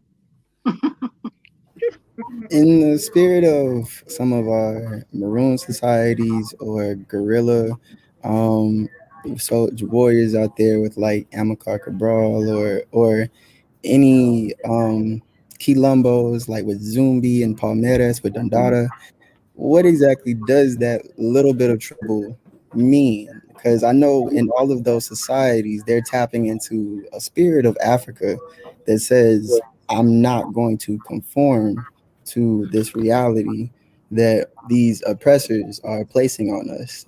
And I am going to be who I am, no matter what society or the Portuguese, Dutch, French, whoever it may have been, is going to place on us. Would anybody care to express what exactly is modern day little trouble that is the resistance that we need today? One of the things I think we could talk about, what kind of trouble could we start today, would be a good question. We have a situation in the world where this COVID pandemic is universal. Some countries and some continents have the vaccines. One continent in particular has less access to the vaccine. So for me, a Pan-African solidarity, a Pan-African struggle agenda would include pushing for vaccines for people throughout the world, and that Africans should not be neglected. I would also say that one of the things that could be a Pan-African objective coming out of this particular situation is building the capacity on the African continent to produce our own vaccines, our own medicine. You should never be in a situation where you're depending upon somebody who doesn't have your best interests at heart in order to survive. So I would say today, this pandemic, which has shut down the world, needs to be addressed from a Pan-African perspective. I appreciate that. Does anybody else have anything to include? I definitely agree with that in my mind. It's similar to the sentiments of why do you send your children to the same people that are miseducating? So I definitely agree and resonate with your sentiments. I would like to say, particularly since you mentioned education, that it is extremely important that we teach resistance. We as a people have always resisted. And that side of the story is not told much. I tell people all the time as they try to put forth these, well, your own people sold you into slavery. I said, my own people fought to keep me in Africa. And thousands, even millions of them died trying. I traveled to Ghana a few years ago where I heard of a celebration in the north where they celebrate how they fought the British back. and kept the British from taking their people there. So we need to teach resistance to our young people, to our people, period. As some of you may know, I am the National Female Co-Chair of NCOBRA, National Coalition of Blacks for Reparations in America. And we are fighting very hard to receive reparations for our people. But we understand that throughout the diaspora, there are those of us African people who also are fighting for reparations. Sister Esther there in London is doing a tremendous job bringing it to the forefront of what has happened to our people. So teaching about resistance and not something of the past. We're still resisting. You talk about, a little trouble or good trouble during the civil rights movement. And it was the radical movement of its time. But fast forward, here we are talking about Pan-Africanism and talking about reparations, which is the movement of our time. In terms of my sister's words, I think they're critically important. Think about the situation of Black folk in America and the impact of the decolonization movement, the national liberation movement in Africa, and what that did for us here in the U.S. The United States government, the White House, found out that they couldn't oppress our people in the United States if they wanted to make friends of the countries on the African continent. And in terms of the Cold War that was going on at that time, the United States was at a great disadvantage because the Soviet Union, China, they could say, you say that you support the people of Asia, Africa, and Latin America. What is it that you're doing there in the United States? So at the same time that the civil rights movement was developing here and removing some barriers, this was in significant part possible because there was a decolonization movement on the African continent, and you had 50 plus African countries that would soon be members of the United Nations.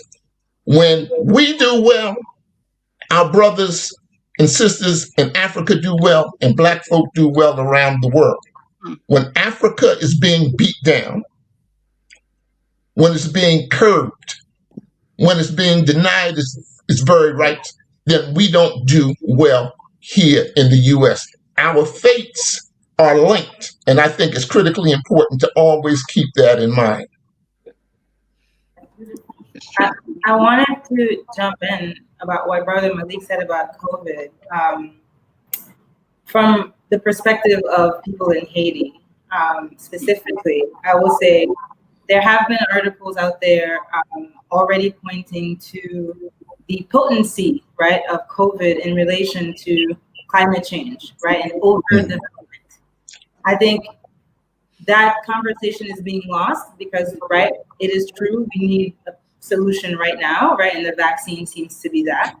And so I would say I would want to push us to not just end at the COVID vaccine, right, but to go beyond that about this discussion of overdevelopment, right? In places like Haiti, people have been told, we're told by the World Health Organization last year that starting in March, 1,500 people were going to die. And the government dug up big holes prepared to dump dead bodies in it, right? That did not happen. So far, there are about maybe 300, COVID-related deaths here. And folks are asking the question, well, what's different about this place, right?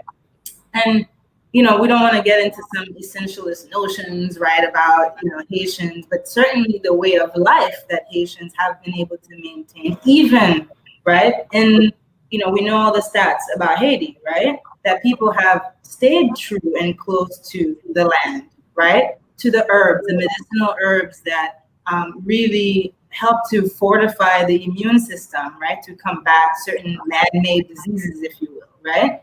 And I think, like, for me, the COVID crisis is pointing to a much deeper conversation that we need to be having on the surface of the planet about our development, or some of us being overdeveloped vis-a-vis others, right? But it also tells me that there's something about specifically this African-based way of life that Haitians have been able to maintain, right, that have kept them alive over the centuries, that we need to think about very critically and seriously. And I would say, and I hope we can come to this point in our definitions of Pan-Africanism, right, that if there weren't the, how can I say this in a politically correct way, if there weren't the traders among us, right, who were also instrumental in the demise of us collectively, right, we would have, homegrown sciences coming out of Haiti, right, looking at the way that we use herbs, the way that Haitians, right, are doing science every day to be lifted to a much, right, much more useful national scale. I just wanted to put that, out there in response to how we can push the Pan-African discourse around COVID shouldn't stop short of the vaccines, but should go a little bit deeper in terms of the critique that we should have about modern capitalism and overdevelopment. And then I wanted to point to, and I agree with you about us, highlighting the continual resistance of African people all over the world against, right, genocide. And to counter the discourse about, well, some of them sold us into slavery, but also not to forget that, and I'm gonna put it on just the Haiti situation right now, but we could think about Thomas Sankara right now, because that's like, trending in the news about the trials that are coming up. But I want to, in the case of Haiti, we have a so-called African person, right, who's using Black nationalist discourse to continue to promote the cult of, Black death in a Black country. So how do we think about those people who are of African descent? It reminds me of the Proceso de Comunidades Negras, a Black organization in Colombia, who says they talk about auto-reconocimiento, auto-recognition of Blackness. They say Blackness is also here, right? Then what does it mean to also have a Pan-African definition that takes into account how certain people we would call African, right, are instrumental in maintaining inequality within their borders, right, and doing the work of the imperial. I know a lot of us, call them puppets, and I've really pushed back on calling them puppets, right, because the president of Haiti today is not experienced by the Haitian people as a puppet. He's experienced by the Haitian people as a human being who has agency, who's making decisions to put, to work the policies that are coming from abroad. Right? I think that we can't, for me, maybe how I'm situating I'm in Haiti right now, right? I've been doing Haiti solidarity work for the last couple of years, right? Coming to protest here against corruption and the government, right? Dilapidating state funds that could have been put together towards hospitals, right? To deal with COVID, for example, today, right? And so I don't want to let them off the hook. I think that in our definition of Pan-Africanism, it needs to also be nuanced, because under the formal colonial reality of Saint-Domingue that becomes Haiti, right? There were people who are of African descent who owned other Africans. There were people of African descent who orchestrated the counter-revolution in 1806, where the ideals of the Haitian Revolution were undone in 2 years by so-called other Africans. So I just want to say, I think we should continue to push and show that there is resistance against those very people, right? But I think we should also, right, that whatever color of the foot that, is in the boot that stands in the neck of any Black person on this planet, even if the color of that foot is Black, we should also denounce, right? I think I'm being honest about where I'm coming from today, right? From the first Black Republic, as we have a president using Black nationalist discourse in the Haitian Revolution to justify, I'm gonna say it, right, fuckery and really the beginnings of a genocide. I cannot not say it, and without taking away from what everyone here is saying, that we need to continue to highlight African resistance. And people here in Haiti daily resist, right, their oppression. And if the news is not reporting it, I'm gonna let you know, like daily, like right now, today, constantly, right, that people are pushing against, right, dictatorship by one person over the ability of a group of people, right, a nation of people to determine themselves. And I just wanted to say that, and hopefully that we can engage that conversation, because I'm looking for, right, that language that allows us to both, right, celebrate the resistance, but denounce when denunciation is absolutely necessary. Can I add just a little bit to that? Oh, I'm sorry. Okay. You're absolutely right. But again, as I had mentioned about education, we have such miseducation with our people. And what I believe you are speaking to is the colonized mind of our people that is creating this. And so through proper education and understanding of our history and who we are, hopefully we can start countering some of those things. Look at some of the great leaders on the continent, Thomas Sankara, and who helped bring him down, but people who were educated in the United States. And that's a colonized mind.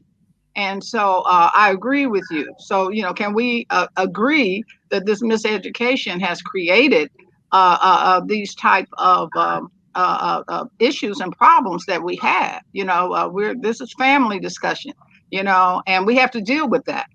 As I mentioned earlier, people are always speaking of the ones that sold us. We got to deal with our people. We do have to deal with them, but they did not originate this. And we have to first get this main boot off our neck. And then we have to take care of family business. I totally agree with you. Well, thank you, everybody. I mean, I'm Esther, we're leaving the best for last, okay? Go ahead.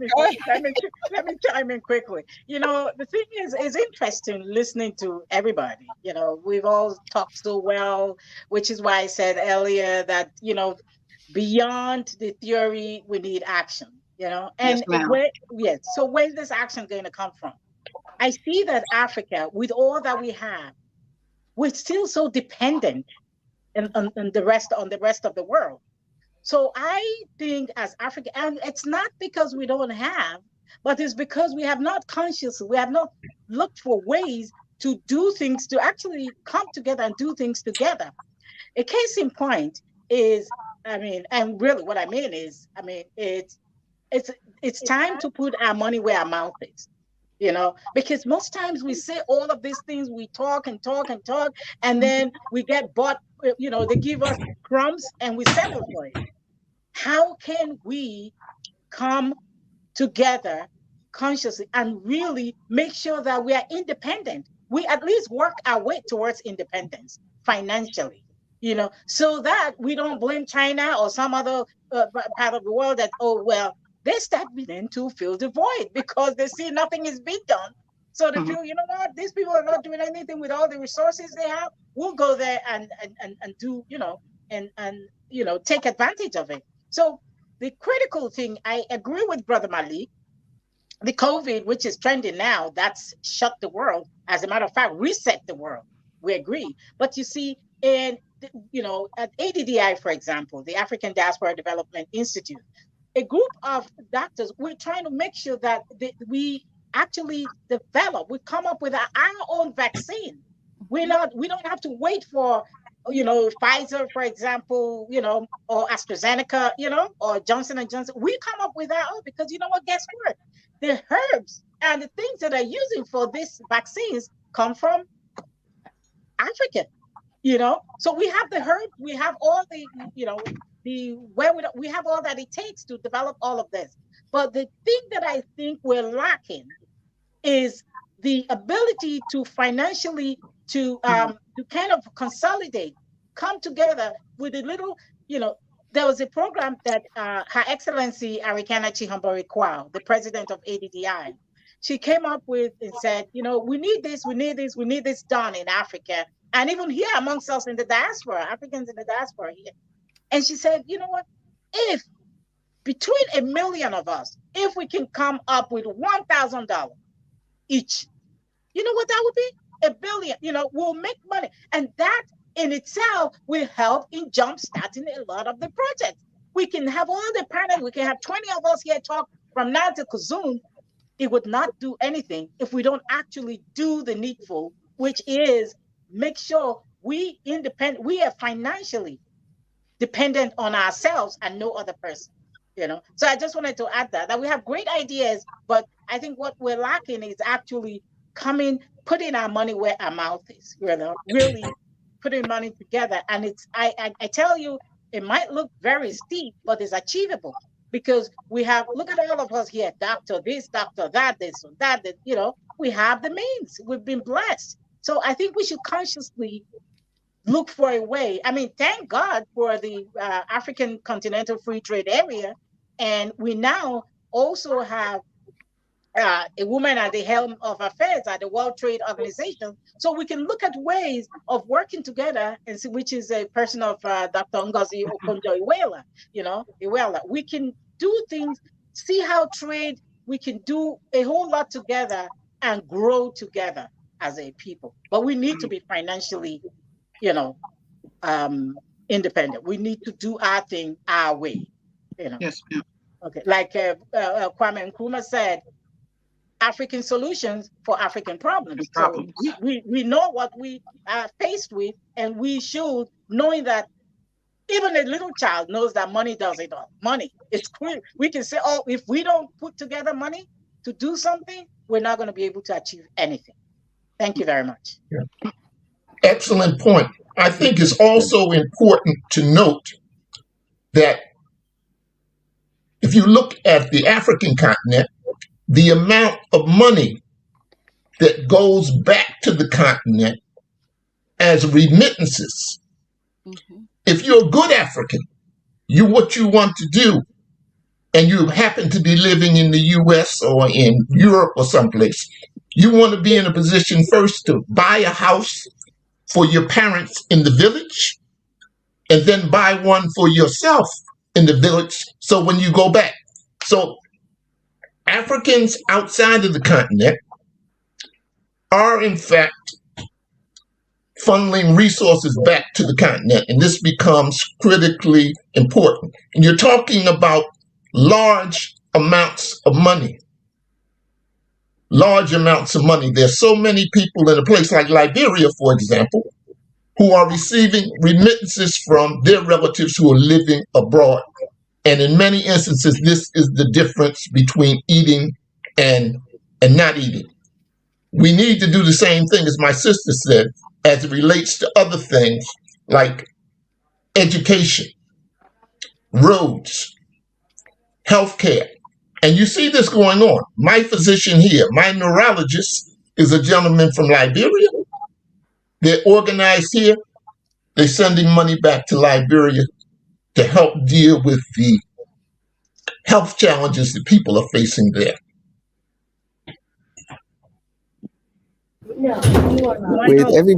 With everybody's input on the importance of connecting and everything, how do you look at people, or I asked Dr. Bernice Damad the question before of to be Black, to be African, to be Pan-African, is it the same thing?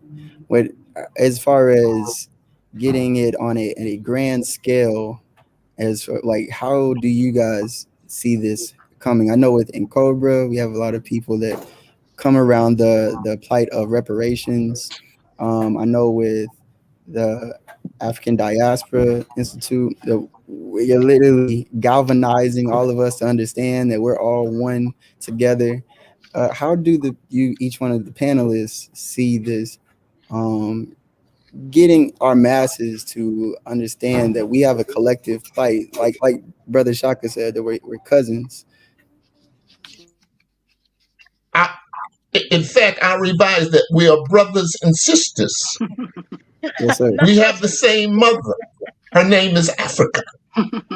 Mother Africa. Mother Africa. Yes, sir. Does anybody else want to have any input? I I was hoping Sister Esther would. Yeah, I was gonna input into the first one, but I'll connect. Apologies. We can. No problem. I'll connect my responses together really, because it is connected to the answer about who we are and being clear on what the struggle is today in terms of Pan-Africanism.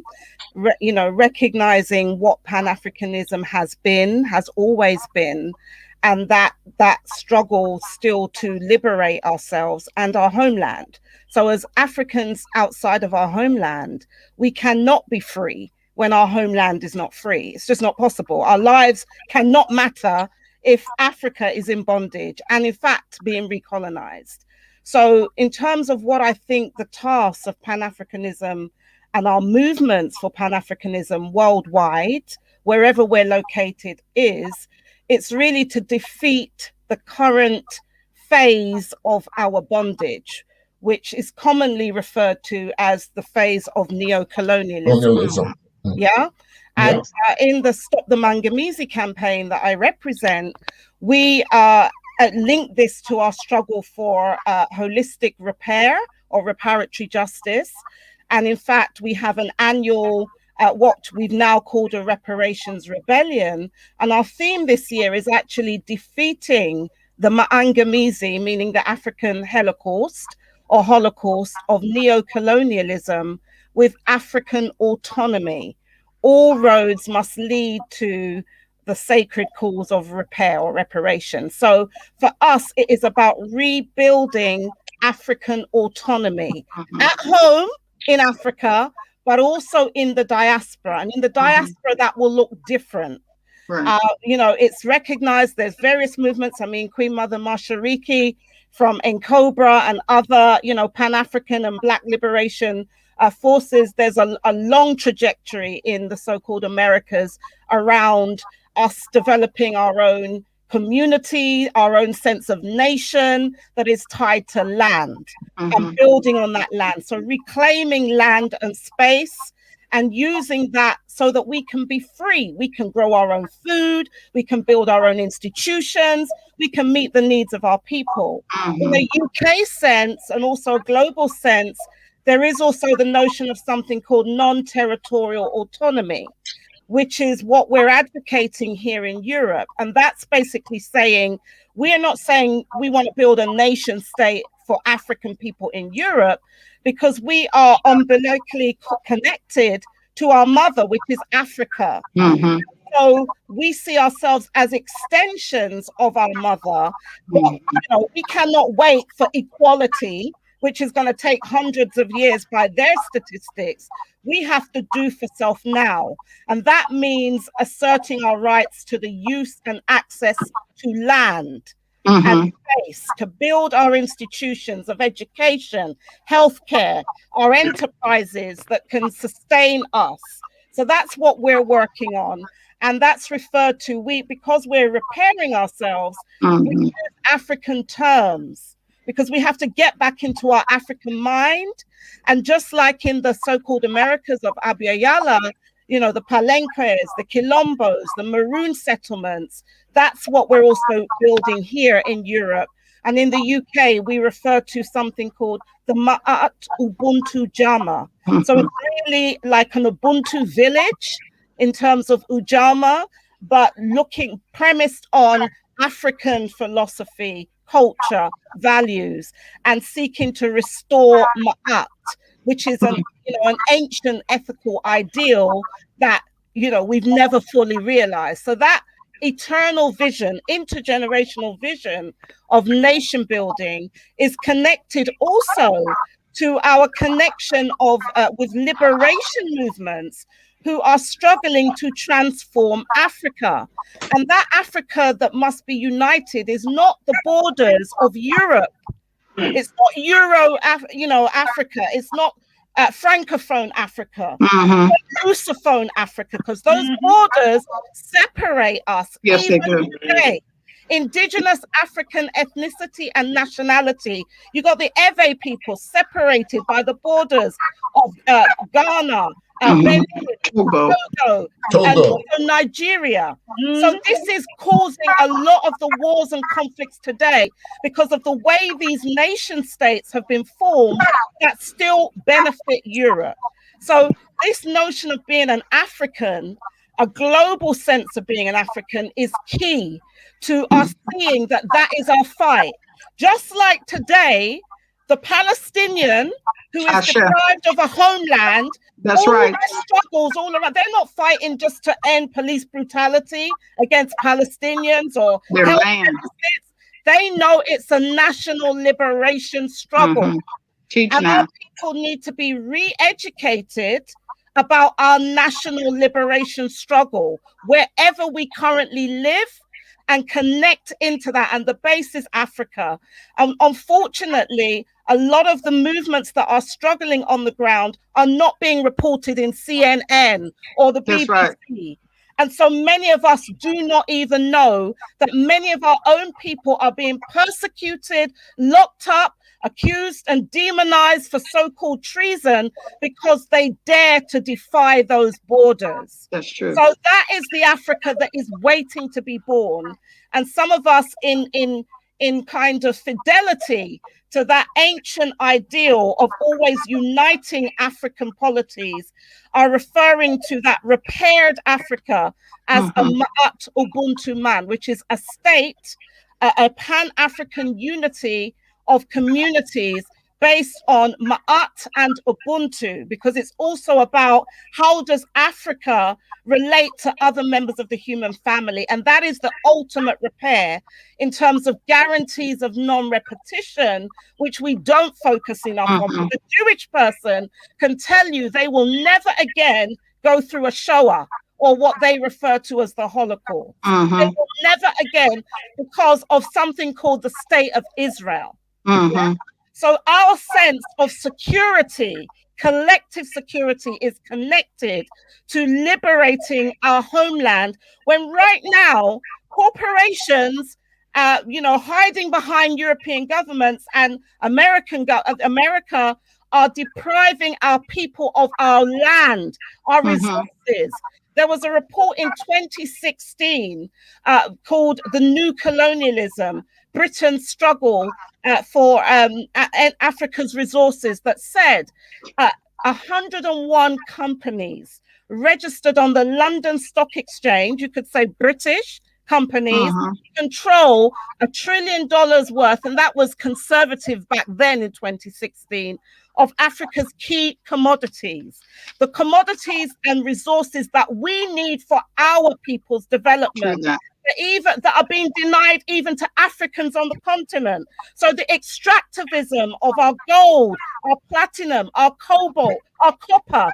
Some of the countries like Zambia didn't even know how much copper was being taken out. That is colonialism today. A study was done by the UN last year that said $89 billion, capital flight every year.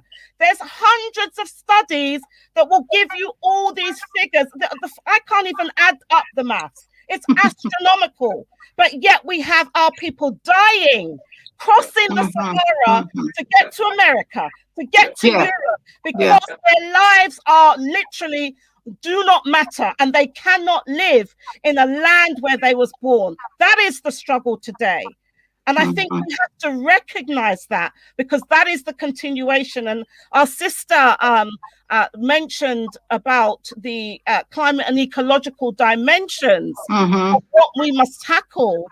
And that goes for me with a rising eco-fascism that is very clear that there must be depopulation of Africans and other majority world people so that they can grab as many resources. And when we talk about a vaccine and when we talk about COVID, we must remember how war is deployed against the people, and that war is multifaceted. It's not just about armies and boots on the ground. It's chemical, it's biological, it's economic, it's cyber warfare.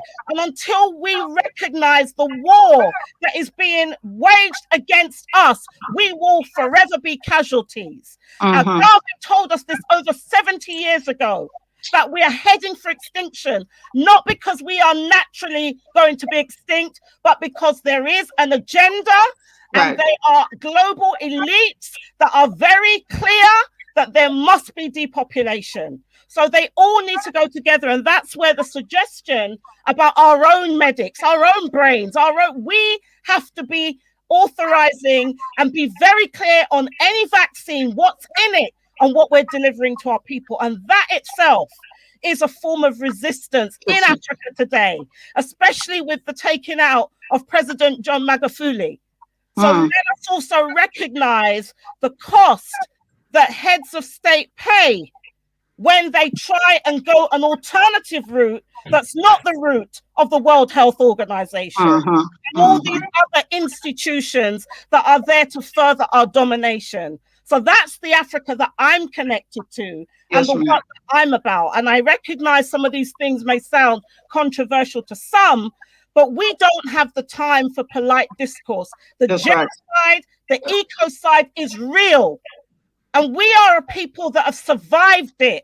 But it's because we have survived it that we must do more to be part of that carrion call for total liberation now, not in the future. We can't make the mistakes of gradual liberation, which is what happened in 1963 in terms of that compromise that we had and that split between the Casablanca group and the Monrovian group around what a liberated Africa could look like.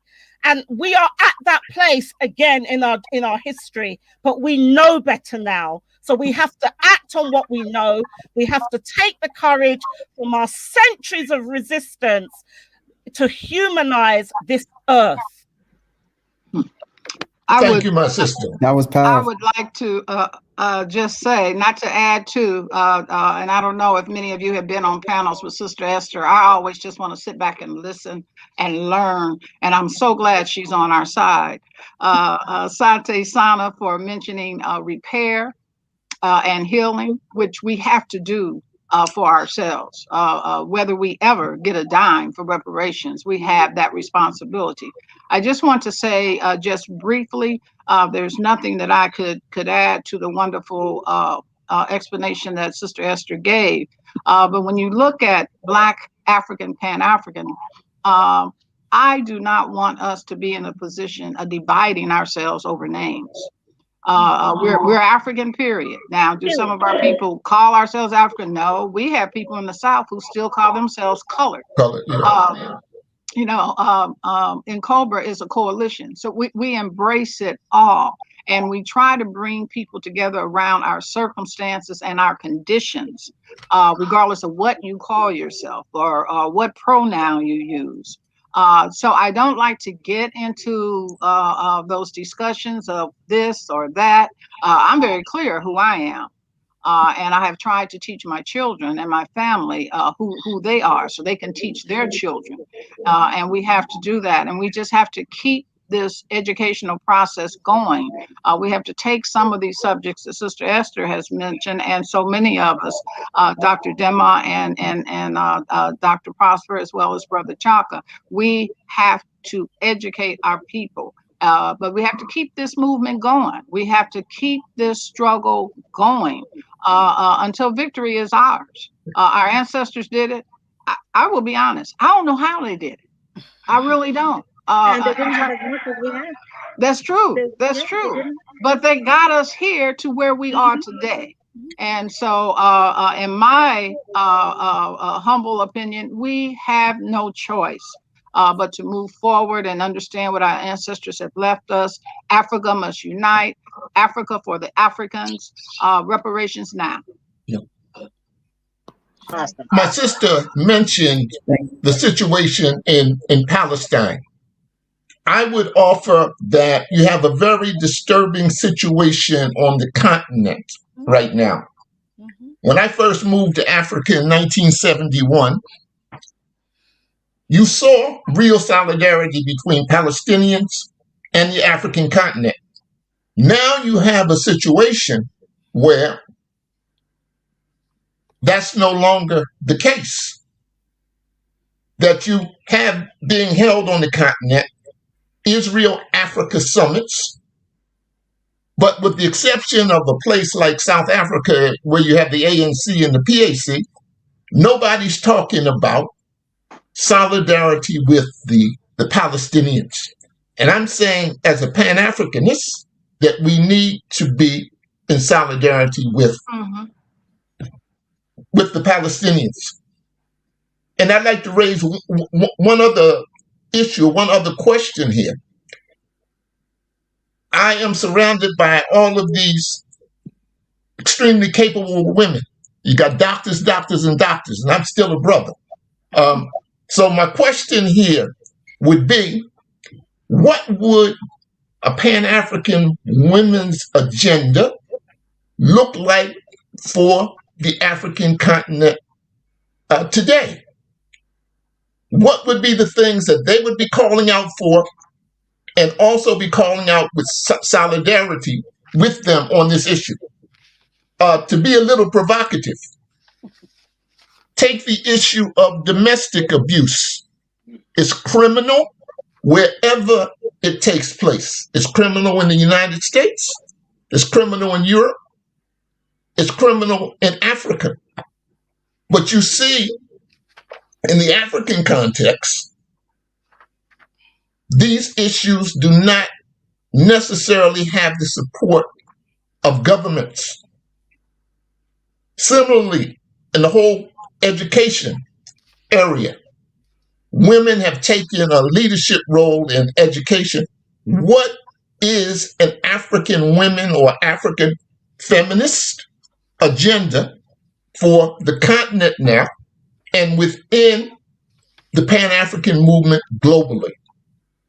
What should be the issues that we should be raising in addition to issues like reparations, with organizations like Cobra, following in the footsteps of Queen Mother Moore, have put on the agenda? I'd like to jump in, Brother Chaka. I wasn't going to, I'm going to answer some of your questions with what I hoped to say before, after Esther had spoken. And, you know, in terms of like women's agenda, I don't know that there's a separate women's agenda in my mind, right? It is just the Pan-African agenda, if you will. But if I were to answer you specifically that way, I would say, and connected to what Esther was saying earlier, right, about ecocide, right, about taking very seriously the ecological dimension, and connected back to what you were saying earlier about our role in the diaspora, remittances, etc., the impact that we can have, I want to challenge us to think about those of us who are living in the global north, right, our consumption patterns. So, for example, the de facto president in Haiti today, our, you know, traitor African brother, let me just call him that, right, essentially passed a decree that allowed 8,000 acres of land that had been collectively owned, if you will, but, you know, not necessarily through papers legally as we understand land ownership, right? But people are living on this land. They're living off the land. They're organizing their laku, their family, etc., their communities. He decrees these 8,000 acres of land to specific oligarchs in the country, who then are going to produce stevia that becomes a sweetener in Coca-Cola drinks. So if we want to talk about a Pan-African women's agenda on the continent and elsewhere, and if we want to really have a serious impact, right, on the capitalist machine that continues to produce our dispossession of self and land, then we need to go back to how we African people are consuming nonsense, not just for our own immediate health, but how that has repercussions for other Africans on the other end, right? That we shouldn't be the ones who are like, oh, I'm getting married and I want like that diamond ring on my finger, but some little kid over there in Congo, right, like is being murdered for. So I think that we need, if there's a women, and the reason I brought it to the women part, this land in Haiti that was decreed had on it a feminist organic farm, right, that employed women, that also used the profits to continue to support families, right, now no longer exist. So for me, if we're going to talk about like a real material, what's a solidarity It's easy for us to say, I'm in solidarity with the Palestinian people. I put up a little on my Facebook, right? But if we see how the BDS movement has been challenging us to think about where our money goes and how that money comes to support states like Israel, right? Because the state of Israel is supported by many things, including, right, the oligarchs, the capitalists, right, that make money off of the dispossession of people, of the land, of themselves, right? That we need to go at, for me, the crux of the issue, which is what Dr. Bernice Onome-Dema was saying, right? The money, right? Where are we spending our money?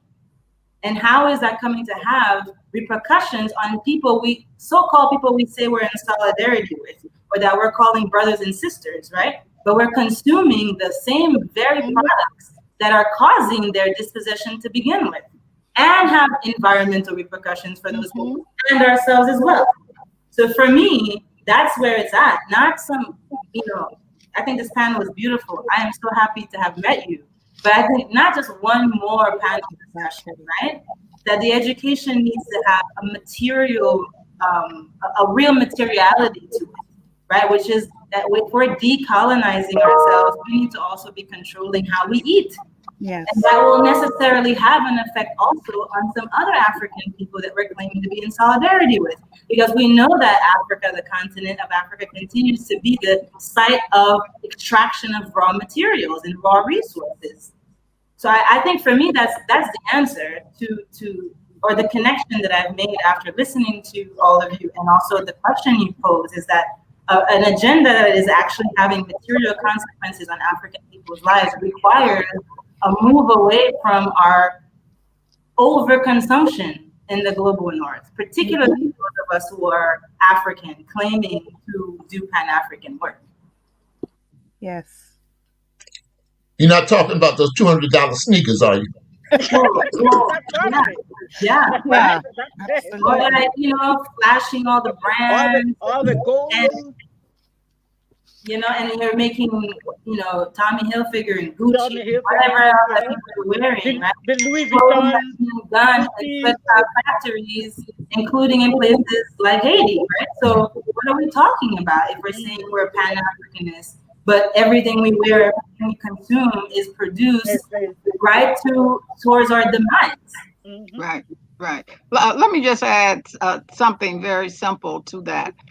So when my husband and I got married in the early 80s and wanted a diamond ring, I said the diamond must come from Africa. So when we first made our first trip to Ghana, we went to a black jeweler course, and he showed us some diamonds. And I said, okay, when will it be ready? Oh, I have to take it to my Jewish cutter, because there's nobody in Ghana, there's no African in Ghana that cuts diamonds. I was like, what? I'm in the same situation. So, we have these intrusions, on our lives. I can't tell you how emotional I get at the fact that I have to pay taxes in this country, and these taxes are used to send weapons to Israel. It's very upsetting to me, and at times I feel very, very hopeless, because we do not have the network where, like the Jewish people, anything that's done to them as a collective, they're making everybody aware. I went to Butler University here in Indianapolis. The students a few months ago wanted to bring in Angela Davis, and the Jewish Collective had them cancel her visit because they don't like her views on the Palestinians. We're in a horrible situation, which is why I have struggled all these years, and I will continue to struggle to try to rectify these ills that we face here and on the continent. Wonderful. Good.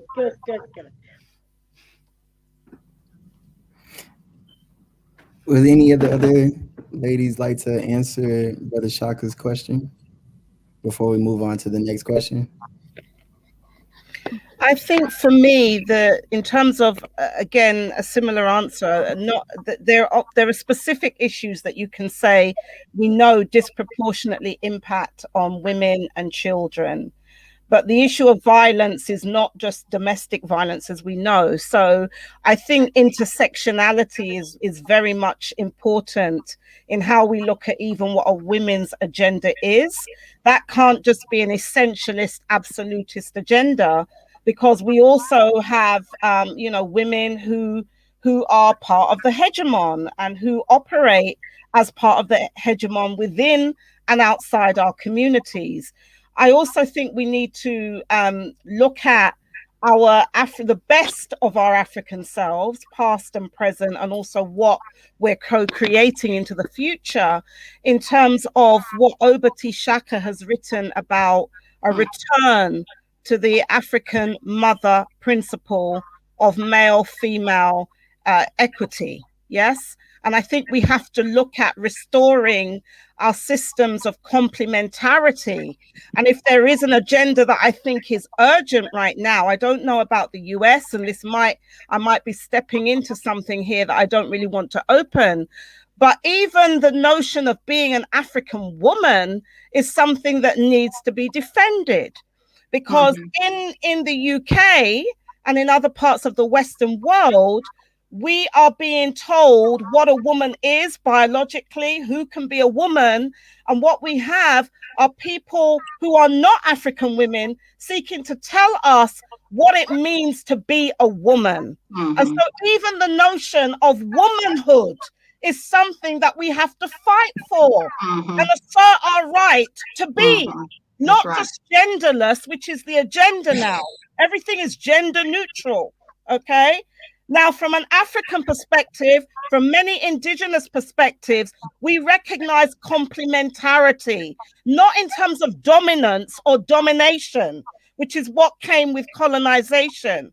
So let us also decolonize ourselves and our own sense of gender norms and what the sense of gender is in an African context globally. So those are some of the things that I think are important. But I also think about how, if we're going to use gender as a frame of analysis, how that impacts on everything.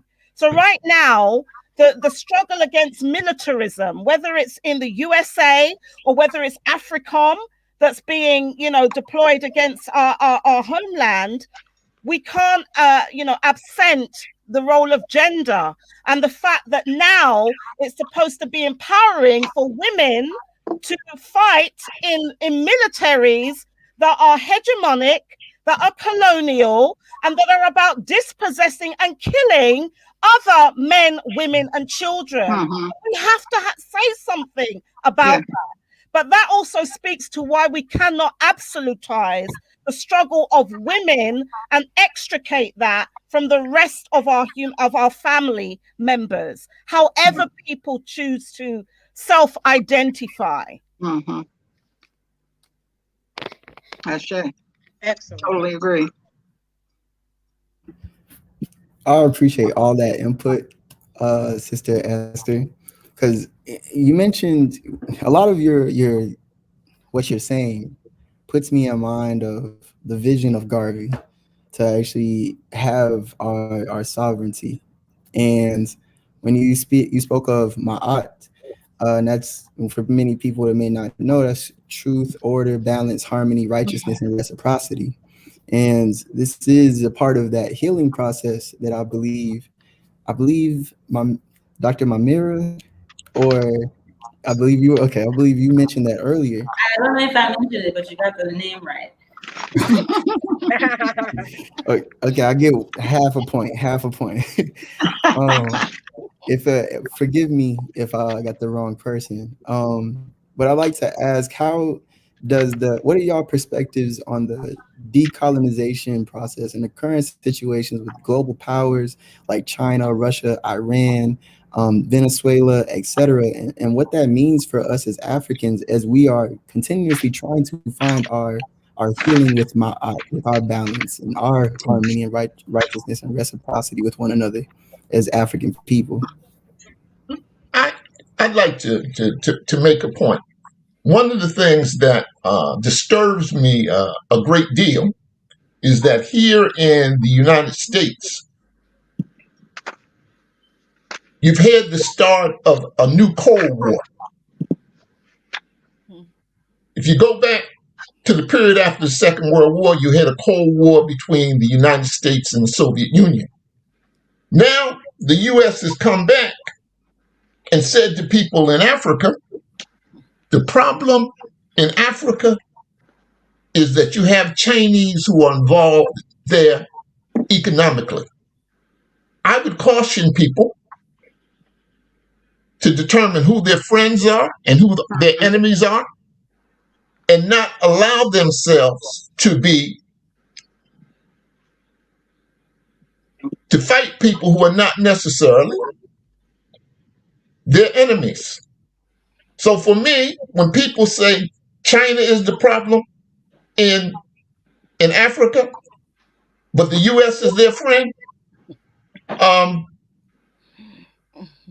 let African people determine who their friends are and who their adversaries are. So for me,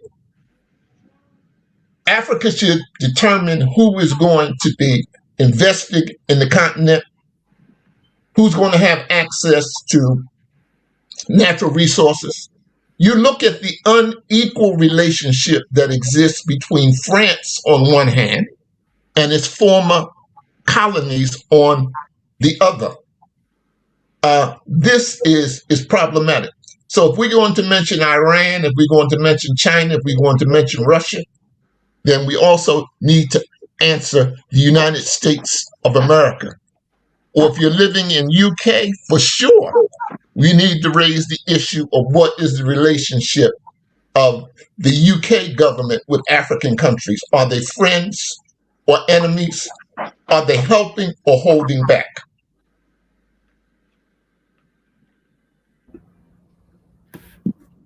That's a good point. I wanted to speak specifically to Cuba, but more specifically to Venezuela, is what I know the best to speak on. Because I think the verdict on China is still out, and I'd love to hear what others have to say. But specifically about the Cubans, right? And I know there's a lot of work coming out of Cuba, right, where people of African descent, African people, Black people are critiquing, right, the revolution for not doing enough, right? So I want to recognize the limitations of what the Cuban Revolution has been able to do, and also recognize very much how the Cuban Revolution of 1959, in the efforts that the Cubans did to redistribute land, is perhaps the closest we've gotten in the Caribbean to some form of reparation for people of African descent. Interesting. And it's not much, right?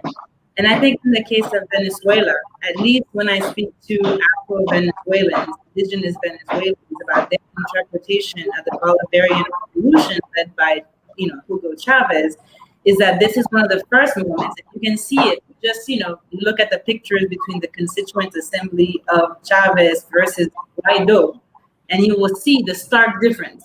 You don't even need an explanation in terms of the people who are there, right, who represent the actual population of Venezuela, not this sort of white mestizo dominant idea that we have about what Venezuela really is, right?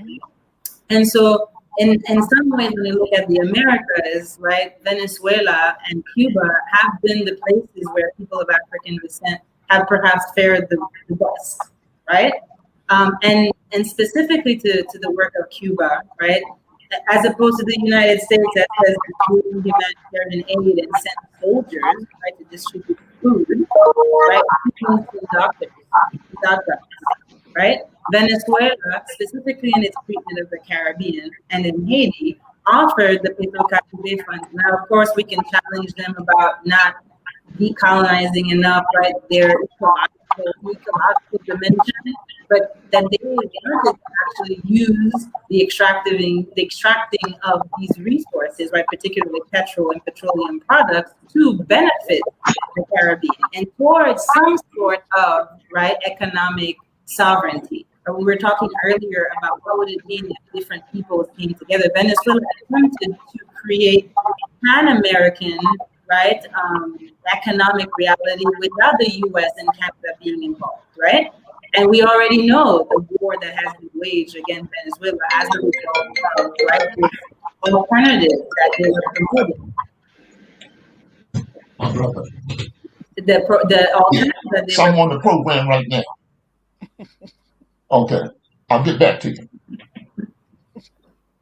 Yes, so I think that at least if I'm looking from a perspective from Haiti, right, the kind of real material solidarity that Venezuela was willing to show, right, is one that the United States has never, ever, ever shown to Haiti, right? And it's not necessarily to say that the Bolivarian revolution is perfect either. I think that, capitalism and imperialism, they have had centuries to perfect themselves, right? That the alternatives that we try to construct are oftentimes thwarted, so we can't see the full extent of what it could be. So I don't want to make it seem like it is the perfect, right, liberation or revolutionary moment that has freed, right, Africans in that particular territory. But I wanted to recognize, at least for the realities of people in the Caribbean who are African descent, the potential that a Cuba and a Venezuela presented towards the support of African liberation. And again, I don't know about Cuba, right? But for me, I see in Venezuela and continue in the work that we're doing in solidarity with Haiti to see how Afro-Venezuelans are echoing, right, what I'm saying about what this revolution was able to bring as far as some material gains. I'll stop there.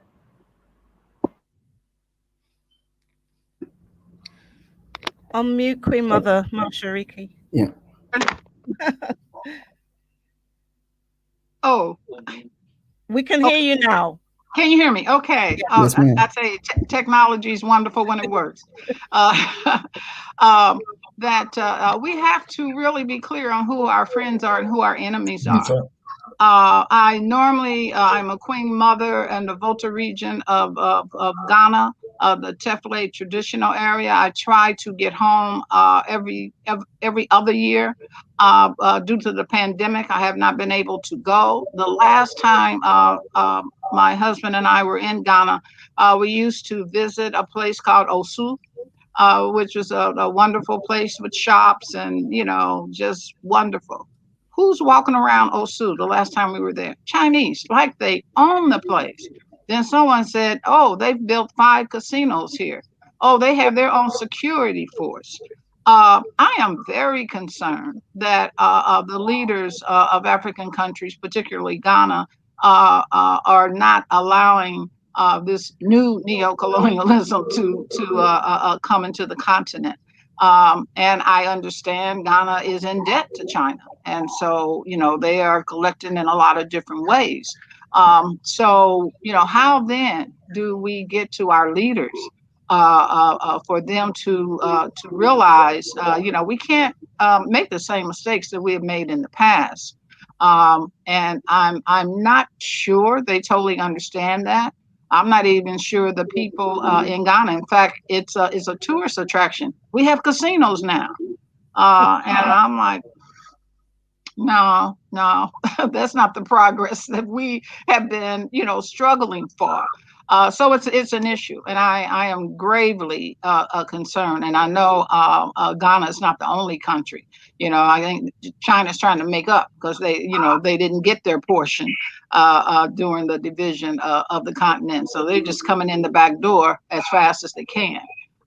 So it is a grave concern. And I'm hoping from this panel and from this Africa Day that other people are on there, that we can come together more as a people and organizations to deal with some of these issues. I hate to really refer to the Jewish people, but the collective that they had, you can't say one thing about a Jewish person without being bombarded.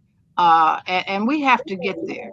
We have to call our representatives. We have to collectively have our voices heard about these ills that are affecting our people. And so unity is the key.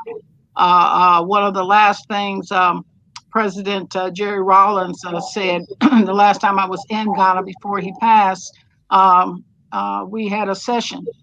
And he said, if Africa does not unite, I don't know what to say for us.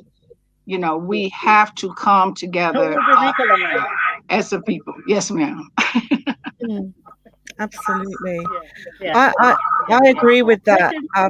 Go ahead, Esther, can I quickly just chime Go in ahead. to what Mother Joanza just said? I mean, it's in recognition of this that if you go to the website of ADDI, the African Diaspora Development Institute, there's the project where we're trying to see that the Africans in the diaspora, we are big enough, we are more than enough to form the 6th region, so that we can have our representation in the African Union. Yes, be at ma'am. the table where the menu is being, because we enough already of shoving things down our throat, like, okay, well, you know what, this is the way it is, it must be for you. So we want to make sure we're in it, and the way to be is to get the 6th region, get them to recognize and have us registered, so we have representation there, just Let's like do every it. other person. Yeah, so Let's do it. that's what we're doing. We need enough signatures, we need enough professionals. I can't believe it. We have beautiful, brothers and sisters on, this program, and I'm sure a whole lot of people listening. If they can go to ADDI, our ADDI.org, register, because all of this, like Mother Joanza said, it's something that we all have to, associations, groups, different, we have to come together and work together. That's the only way.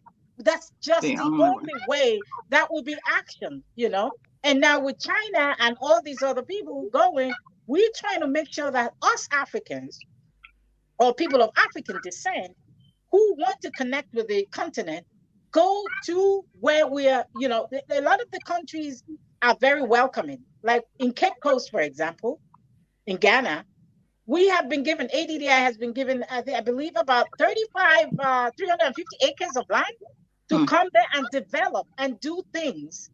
And they're ready to collaborate, to work with us to make sure that we build a place that we are all comfortable, a place we call ours, not somewhere built by someone else, So these are all work in progress. And I'm very excited that this is going on. And I'm so thankful to We Charge Colonialism for putting this together, not just together on a regular day, but on a day like this, that is Africa Day, uniquely so that we can, think through everything and plan strategically to build the Africa that we all want.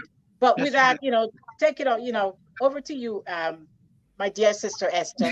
Thank you. What I would say is that, yes, I would support the comments that have been made previously, but I think it's also, this is the thing about us having multi-layered approaches, because the notion of us we are the 6th region, but even though that was declared in the 2003 Constitutive Act of the African Union, it's still not implemented. So the question then becomes, why? And when we know that the African Union is funded 60 to 70% by non-Africans, whole heap of Europeans in the mix, the European Union, Turkey, China, all different nations, then we understand why it's taking so long. And if we don't put this conversation in the sense of, our sister Mamira mentioned anti-capitalism, I'll put that within the context of anti-imperialism, that is pro-Africa and pro-African values around Ma'at and Ubuntu, then and geopolitics will lose sight of what's actually happening. So those that are funding the African Union, it's not in their interest that the African diaspora take hold of that continental governance structure and claim and reassert our right to Africa. We have a right to Africa. That is our human right. It is our collective or people's rights. And it is a Mother Earth right in terms of our mother needs us. But yet all of these nations who are benefiting from the land grabs and from being given opening up of lands by so-called African heads of state and governments, they're the ones who are, it's not in their interest. So that's why we cannot just rely on these structures. We have to recognize that the struggle is also going on to disrupt or to transform those institutions which preserve the coloniality of European domination, because anything that preserves the current borders in Africa, which are not sacrosanct. And so we have to get beyond that. On the question of who's our enemies, who's our friends, there was an interesting comment in the chat from Prodigal African, who said, we have no friends, including Palestinians, I guess. Arabs are the enslavers of Black people. Why do we need them to assist in our liberation? And taking the point about China. So we have all these issues of who we're supposed to be in solidarity with, but at the same time, who is in solidarity with us? That is the question. I'm reminded here of the words of Samora Machel when he spoke about internationalist solidarity being an act of unity between allies fighting on different terrains around the same objectives. And a lot of the time, we're not fighting for the same objectives. So we can't just offer solidarity to people who do not offer solidarity to us. And on the question of China, whilst I support the comments from Queen Mother Mashariki, or Chinese, let us also not rule out the hidden hand of Europe, because a lot of the Chinese in Africa don't come from mainland China. A lot of them come from Hong Kong. And then you have to look at the role of Britain in terms of colonization. So the same Europeans, whether they're Americans, British, still are the hidden hand in a lot of that dispossession that we are seeing. And if we only see the Chinese or whoever else, the Lebanese or any other group, and we don't look at this in a geopolitical sense in terms of who stands to gain, we will not develop full strategies to actually affect our liberation. So that is what is required of us today. And equally, in a time of increasing militarization of armies, not just European, China, Russia, whatever, all the nations, Africa, and they're now even talking about colonizing space, because Earth has become such a terrain for warfare that they know to secure their strategic interests on Earth, they have to look at who can colonize space. That's where they're at. And so whilst I totally 100% agree, we have to liberate ourselves, we also have to be pragmatic around the increasing military, technological, weaponry that is being deployed against us, and where some of our activists may need to go in terms of allies or solidarity for refuge. Let's remember the situation of Brother Kemi Seba, who, when he burned the CFR franc in Senegal, was deported. Where? To France. And this is happening across Africa. When Africans are truly standing up for our sovereignty, for our resources, our right to belong, they are being persecuted, executed, deported. We have to factor that in. So where do they go for refuge? That's where international solidarity on the basis of true mutuality comes in. If we look at the struggle of our Black Liberation Army, Black Panthers, many of them, where did they have to flee to when they were being persecuted, incarcerated in the United States or Snakes of America? Let us also bear that in mind when we're working out where we go from here. Thank you. I love that, because you definitely put me in mind of our solidarity with Cuba. Like, many people don't necessarily know Cuba's involvement with our liberation. So those are also some of our members of solidarity, or allies, as people say now. Keeping us on the theme of Pan-African women, I would love to hear some of the cultural perspectives of how African women have shaped these current ideas, because within the past year in my studies, like of just even the civil rights movement, I didn't even know how much Anna Hegeman had to play into the Million Man March, or the I believe that's, no, I'm saying it wrong, the March on DC. Apologies. I would like to hear more of how exactly have our African women, as mentioned before, we had Queen Nzinga, Queen Victoria, but others in contemporary times that have been shaping our current ideals that we have. I would like to raise up our ancestors of Queen Mother Audrey Moore and Dara Abubakari, two sisters who, of course, worked with NCOBA, worked with the Republic of New Africa. Queen Mother Moore started the Universal Ethiopian Women's Association, and till she died, fought for reparations for our people. She also worked with the Communist Party.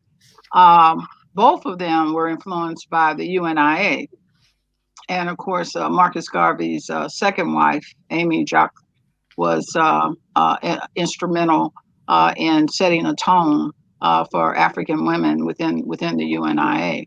But both of these sisters, and I had luckily had opportunity to sit with them and meet with them. I often recite the phrase that Queen Mother Moore said to me one day as we was having breakfast: "Child, don't weary and don't err." And I have used that philosophy, I've attempted to use that philosophy as I have struggled through. But both of these sisters do not get the proper recognition that they deserve, because here in the United States, you can't imagine, a Black woman speaking out the way that she spoke out. She always had protection. She had her own pistol in her pocketbook, because she knew, coming from Louisiana and coming from the South, that there were elements that she had to protect herself from. But she loved our people, and both of them worked tirelessly to achieve some level of progress, for our people. And so women overall, I think Dr. Dimon was talking of, we are the guardians, we hold up the sky. And so our role is very important. We train the children. And so I'm fortunate to have had both of these women be in their presence, and to receive a lot of their knowledge and their wisdom. And again, so much of it came from the UNIA, even though Sister Abubakari's parents were with NAACP. And for people who don't know, that was a revolutionary group of its time. To be in the 50s, 40s and 50s, and be a member of the NAACP was a revolutionary act. And so that's where she got her training, but she moved forward and progressed. And when both of them left this earth, they both were members of NCOBRA. They both supported the work of reparations. And I want to continue that fight. So our women are extremely important. And I hope to honor so many of them. And I really appreciated what I saw earlier, Brother Omawale, the video that you showed of all the sisters, Winnie Mandela. And I've had opportunity to sit with her. I've just been fortunate to be able to be a part of some of these wonderful women that have set the tone for us to move forward. All praise goes to the We Charge Colonialism team. That wasn't just me. Great job. Great job. Great job. And would anybody else like to have any input on that cultural perspective, or any advice to any young ladies that may be watching this playback at another time? I know myself, I'm an educator, and I was playing the documentary for my students earlier, and I would like to be able to let them check you guys out and hear from your mouth what kind of advice you might be able to tell them is in our collective plight together. One of the things that I think we need to do is we need to raise up these powerful sisters, these leaders who helped us move ahead. And one of the people I think that folks should know about is Fela's mother, Fumilayo Ransom Kuti, a powerhouse. She had a traditional leader in the 1940s who levied onerous taxes on the poor farmers. She organized people and had him removed. She worked with Nkrumah during that same period of time. So everybody knows about Fela, the musician and the artist, but not about his mother, who was a powerful figure. I would also point to people like Louise Little, the mother of Al-Hajj Malik El-Shabazz, Malcolm X, his mother, a Garveyite. People like Henrietta Vinton Davis, who in fact stood in for Garvey when he was forced from the country. And I'd like to also recommend a book to people who may be listening. And the book is Set the World on Fire, Black Nationalist Women in the Global Struggle for Freedom. And the sister who edited it was Keisha Blaine. And we also need to know about Maya Angelou as a Pan-Africanist, Alice Wyndham as a Pan-Africanist, and Vicky Garvin as a Pan-Africanist. These were women who were pulling Brother Malcolm's coat as he was evolving politically.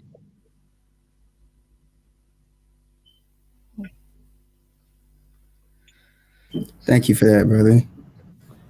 I wanted to jump in, and I'm going to be maybe a little bit more historical, like older, right? But this is one of the things that's been very important in terms of the decolonial rereading, right, of Haitian history, is to recenter it around, right, some key figures that we don't tend to talk about enough. So the Haitian Revolution is launched by many people, but right, even though there's some U.S. historians of Haiti who claim this ceremony never happened, us in Haiti, we're like, it happened. Right? No, Boukman was there. We were very clear, right? Yeah. Boukman, right, gets all the play. Cécile Fatima gets almost no play. Everybody's like, who's that, right? And actually, maybe some of us Africans don't know, but apparently white U.S. evangelicals know, right? Because in 2010, they said, the reason Haiti experienced an earthquake is because we made a pact with the devil when this woman, right, led a ceremony and seduced these men, right, into committing white genocide, so-called. So in the middle of this ceremony, right, there is this woman, Cécile Fatima, who essentially, right, with Duty Boukman are leading the ceremony that is going to launch a revolution in 1791, right? So this is one of the first, if you want, figures that I would want to lift up in this space, right? So at the foundation of the Haitian Revolution, there are many people, including, right, women. And, they're more than just the roles of, right, caretaker and educator, and we know how important those roles are. They're also warriors, right? And I can name a few: Marie-Jeanne Lamartinière, Suzanne Belair, right? And these are people who become heads of armies and lead men, if you will, right, into battle. And they're victorious. Clearly, were delivered the Haitian Revolution. Another person who stands out is Woman Rivière, and there are books coming out talking about Woman Rivière as actually what we would call today a transgender woman, right? And I think those are important ways to rethink about even Haitian history and pluralize who we think are warriors in that moment and what kind of new nation are they imagining, right? That never actually gets to happen because, right, there's this counter-revolution in 1806 that I mentioned earlier. I want to fast forward, right, to the 19th century, the number of women whose names we will never know, right, who are part of, every 2 decades or so, peasant rebellions against the plantation model that, right, the counter-revolutionaries keep promoting.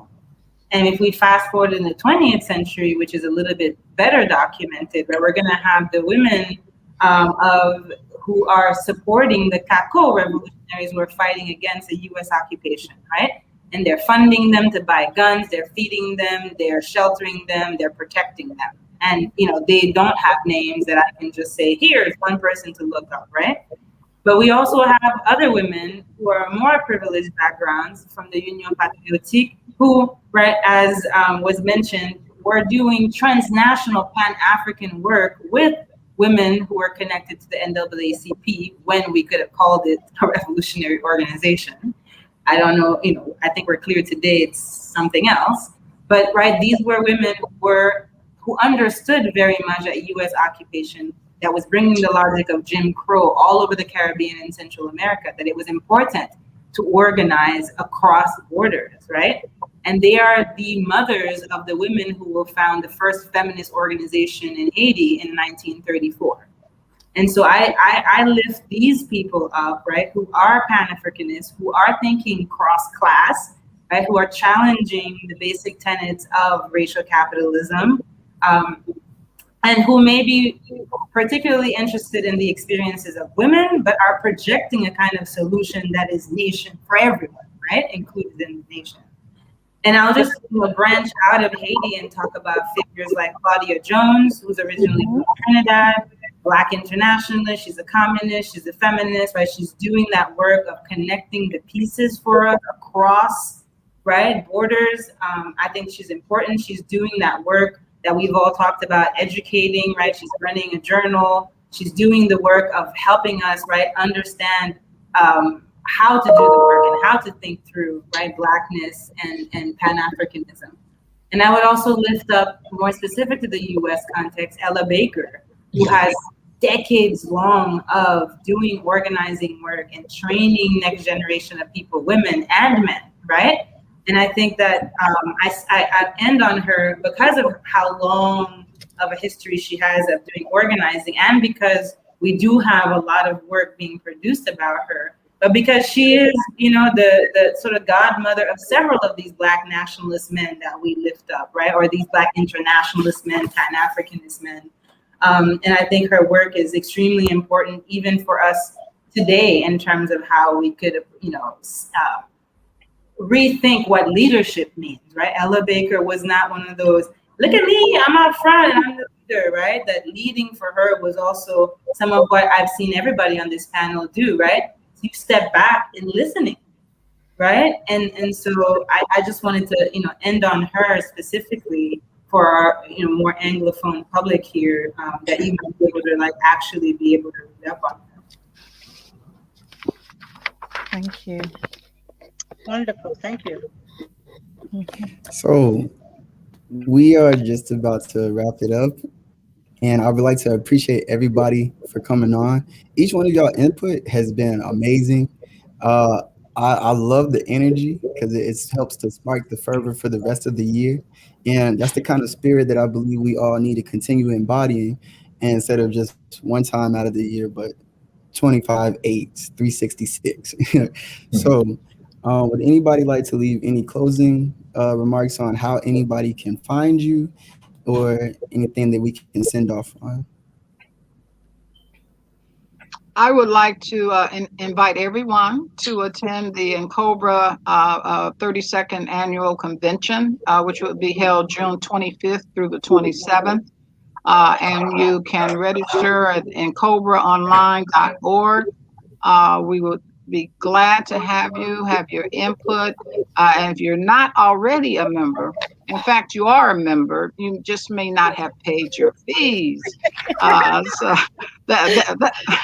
that's my story, and I'm sticking to it. All Black people are members of NCOBA. They just haven't quite paid their membership dues yet.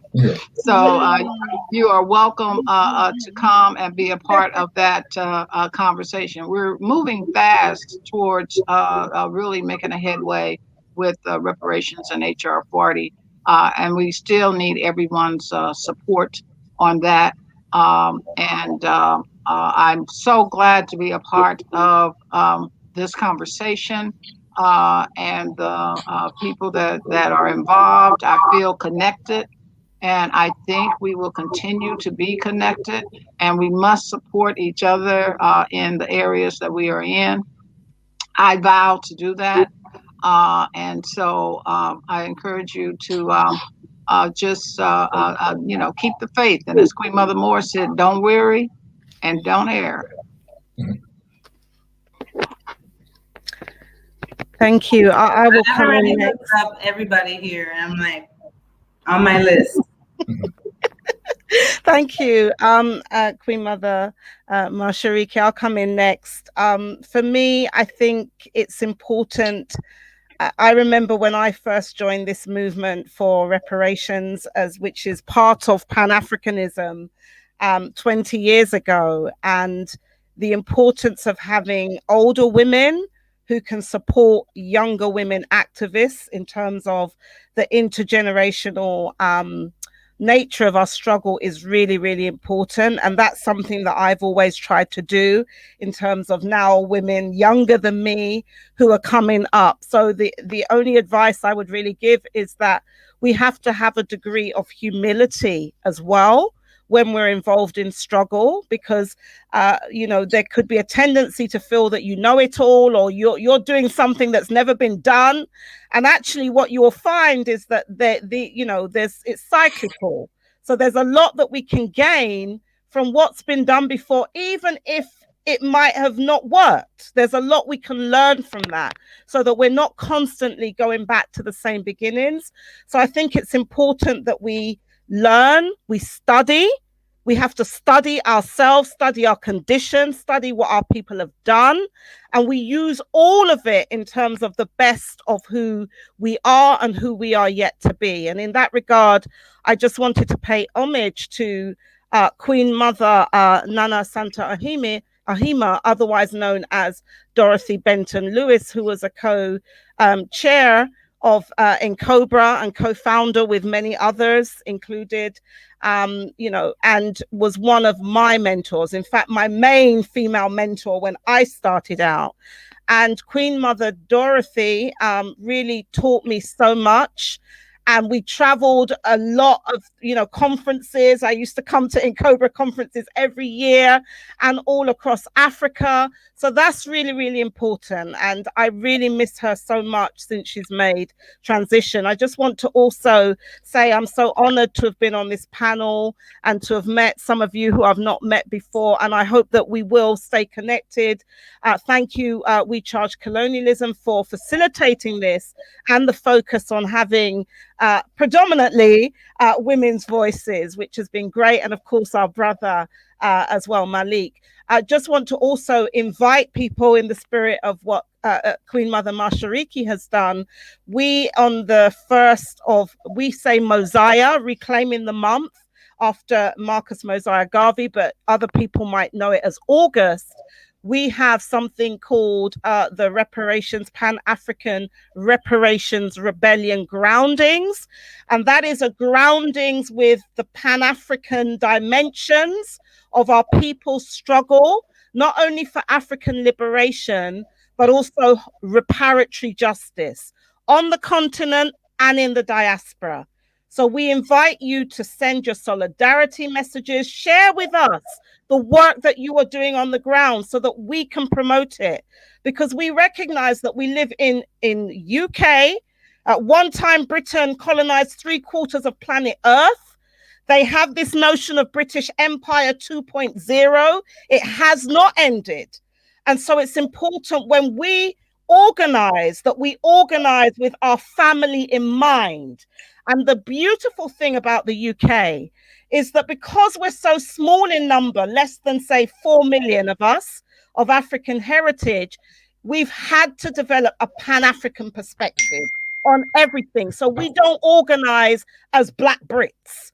Our movement has always been Pan-Africanist, Black internationalist, or Pan-Caribbean, you name it. And in fact, the movement for repair or reparations goes back to the mid-1700s in the UK. So we'd be so honored if we can actually amplify your voices in our Pan-African Reparations Rebellion groundings on the 1st of Mosiah with the theme, Defeating the Maangamizi of Neo-Colonialism with African Autonomy. All roads, all paths must lead to our sacred cause of reparations. Thank you. Esther will be part of our panelists on the in Cobra Convention, so we can get some more of her. Just come and join us. Give me thanks. Yeah, I mean, can I come in here?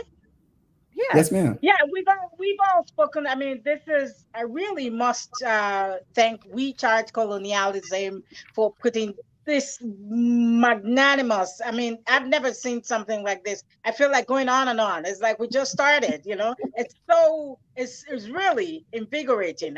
I'm enjoying it.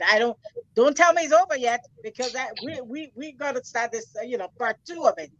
But in all of this, I really want us to look at the importance of critical mass, and as it relates to the youths, because we need continuity. We need, we've talked about people who did this before in the past, who are gone. Some of them were even concerned that they've not been remembered, for whatever reason. So we need to make sure that, like, our sisters, Mother Mazaraki had said, we need to consciously, do things to, organize purposefully in a way to make sure that all of these messages, all of the different unions, all of the different movements come together. We work together so that the right hand knows what the left hand is doing, and then we're able to move the agenda, truly move it forward. Because in all of this, one of the problems I see amongst us Africans is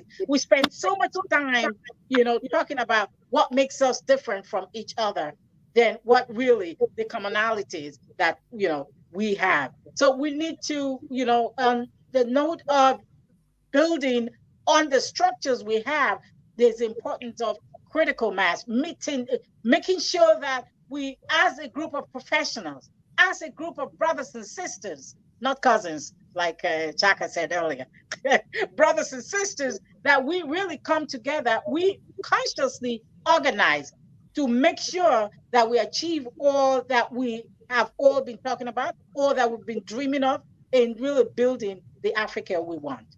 Thank you very much.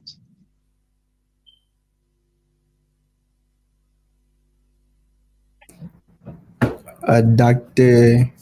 Mamera, would you like to go next? Or, this is the hard part, like drop the mic, like what would I want to impart on you before we leave? I feel like it's been said, and I know like typically people do the call, join an organization. And obviously not all organizations are the same or have the same objectives. So I would say, do your homework before you join, obviously, right? We can see based on the comments we saw in the chat that there are some folks, though they may share our heritage, are not on the same page. But yeah, I certainly think that it's been said, and I want to say, I know we're talking about, Pan-African feminism, but I've had great mentors who have been men. And so I want to recognize that here too, that there are all the elders who've been very instrumental in bringing me to speak out more. I didn't always like to do this, still don't like to do it, right? And I'm very happy to have shared the space and have this platform to call on people. And I think it's about what we've all said, right?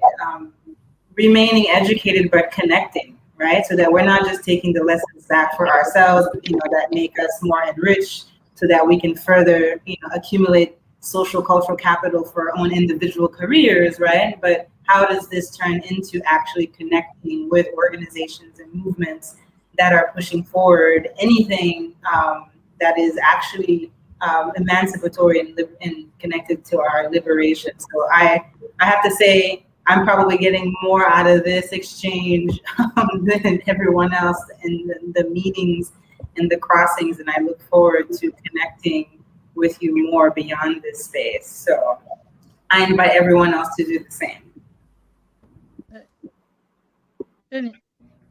I appreciate you being on. I love that you finished up with Ella Baker earlier, because she has one of my favorite quotes, where strong people don't need strong leaders. And I feel as though everybody on this panel has been contributing to the building of strong people so that we can progress.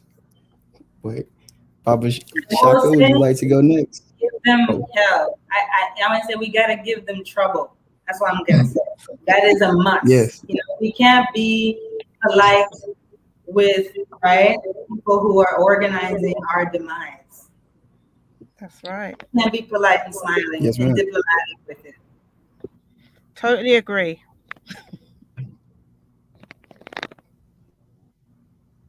Brother Shaka, any closing remarks? First, thank you for the opportunity to appear on the panel. Unfortunately, the person that I'm standing in for should have been here today. He's somebody I met 50 years ago in Tanzania, when I went out to there as a young Pan-Africanist. And the brother's name is Fred Umoja. He spent 5 years in Tanzania and then 40 plus in Liberia. And while he was there, he was working. He developed a university in Liberia.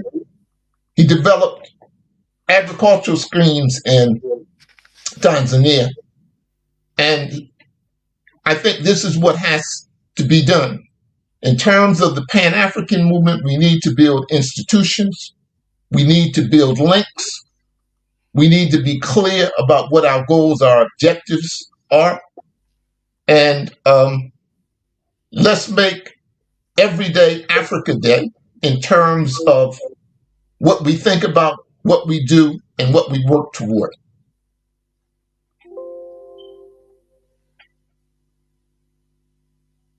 I think my brother Omowale is not with us right now. I think he had to step away for a moment.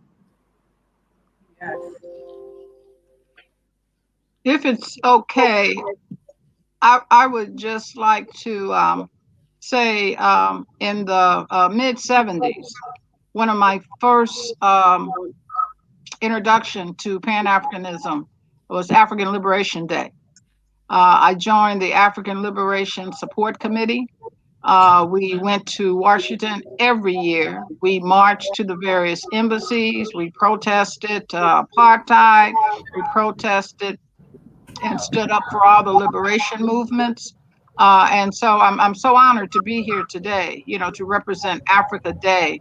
And although we do not gather in DC, there's still a need. As we can see. So it wasn't that, we won these liberation movements and we're done. So I'm glad to be here today to bring more of this back on the table. Not that it ever went anywhere, but again, I'm just glad to be here and on Africa Day. And I long for the marches. Now I'm a little older, may not be able to march all the various miles that we march, because we would march all day and celebrate all night. So I'm not able to quite do that, but there's still a need because although we fought for those struggles, our struggle still continues. Asante. Yeah. Oh, and I'd like to thank Sister Hattie for inviting me. I'm just so honored to be among you all and for her to approach me. So Asante Sana. And Brother Omawale, you have done a tremendous job. I think I have your email. I will be contacting you. You need to be on our youth panel. So you might be hearing from me soon. Sisters organized. I would love that. On behalf of the entire We Charge Colonialism team, thank you. As Sister Carlos has been amazing. Tyranny, Jamal, everybody, Frank, everybody in there. We thank you all, and a big Madase Pa to every single one of you. Asante Sana, and one of our members that is also a big contributor to the team is about to come in, our brother Nasor Ade, who is our membership chair, and he will hit us with the closing remarks. Thank you. Okay. Hello, family. My name is Nasor Ade, membership chairperson with We Charge Colonialism. Thank you, our viewing audience, for joining our first We Charge Colonialism Africa Day celebration. African women continue to be the backbone of African liberation wherever Black people live around the world. Hence our theme, Women in Pan-Africanism, Yesterday, Today, and Tomorrow.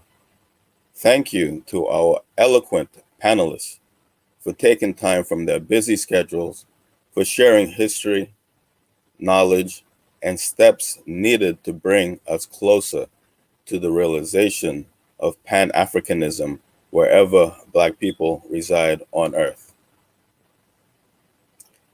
If you are interested in becoming a member of We Charge Colonialism, you can register on the website www.wechargecolonialism.org. Click on Join and complete the membership form, or email us at info@wechargecolonialism.com. Thanks for joining us and have a wonderful day. See you again soon. And Zach will close us out with a powerful spoken word. Thank you, brother. All right, so this last portion, I'm going to say two poems, one by myself and one by an author, a writer, a publisher, an African-centered thinker. And for the first one, cool people only want to hang out with cool people. Souls be stuck at 3 feet, but I know that our pool's deeper. And if you're not aware of the Matrix, then you're a sleeper. No, this is not Marvel, but we're still out here fighting evil. We deserve it all. They lucky we just want equal. Same stuff, different year. How we ain't run out of sequels? Yeah, we the cradle of people. Yeah, we just come from the top. How you know that we be the Genesis because we're the closest to God. Iron sharpens iron, but my family, we looking dull. We out here fighting for bull, and we don't have stuff understood. Only way to be greater is to go lift up another. All skin folk ain't kinfolk, but you're still my brother. And if you're not gunning for revolution, get out of my way, because your mouth's not saying any solutions, because you ain't got nothing to say. And these folks ain't about none of that action, because they move in criminal fashion, and they're trying to keep us distracted because they're all really just some fascists. And now we have family struggling, money smuggling, make mistakes and then think that that's the end. But like Christ, we rise again. You're from the motherland. Don't you understand? It's a game, my man. We just need the land. Hit them with the underhand. Everything they told us was to control us. Can't you see that lie? Think you on the come up, just a token, system in disguise. Everything you think you know, it's got you all confused. Always hop on Instagram, but never see the views. Don't let them think you're Orenthal, black dot in the room. Let them gas you up. Now you think you got the juice. And what are you smoking? There's no way you can be that high. If it's not about your people, then you're just playing with your life. End up like an Icarus, falling from the sky. But you were born with wings because you're supposed to be with God. just waiting for the day that my people recognize revolution never ends, just ain't televised. And I didn't want to end with my own because I felt like Haki Madhubuti does a magnificent job in his poem Magnificent Tomorrows in embodying the love for our women and how they lead us. Magnificent Tomorrows. For Queen Mother Moore, Karima White, Sonia Sanchez, Mary Evans, Ruby D, Asada Shakur, Julia Fields, and Janet Sankey. Flames from the sun, fire in during rainbow nights. The women are colors of earth and ocean. Earth is life, the beginning waters, magnificent energy. As the women go, so go the people. Determining mission, determining possibilities. Stopping the women stops the future. To understand slavery, feel the eyes of mothers. Their lies, hope of destruction, lies, unspeakable horror of fruitful destiny. We are now in the Europe of our song, non-melody with little beat or hope. Current dreams are visionless, producing behavior absent of greatness.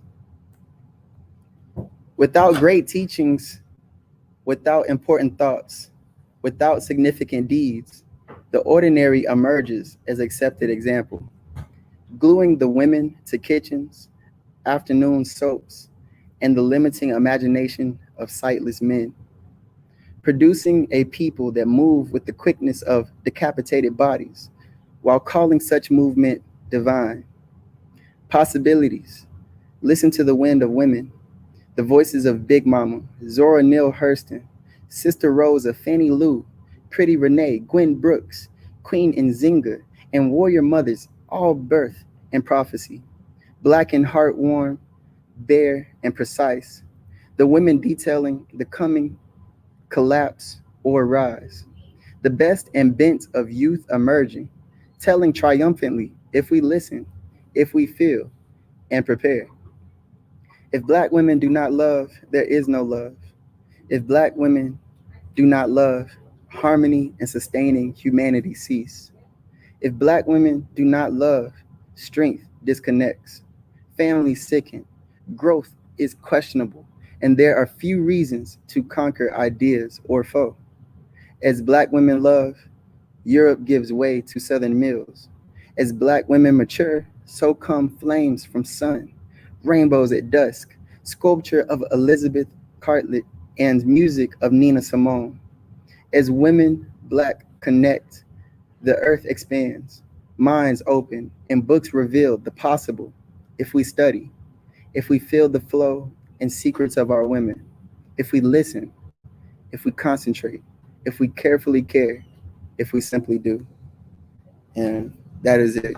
That's by Haki Madhubuti, an African-centered scholar, founder of Third World Press, and a writer.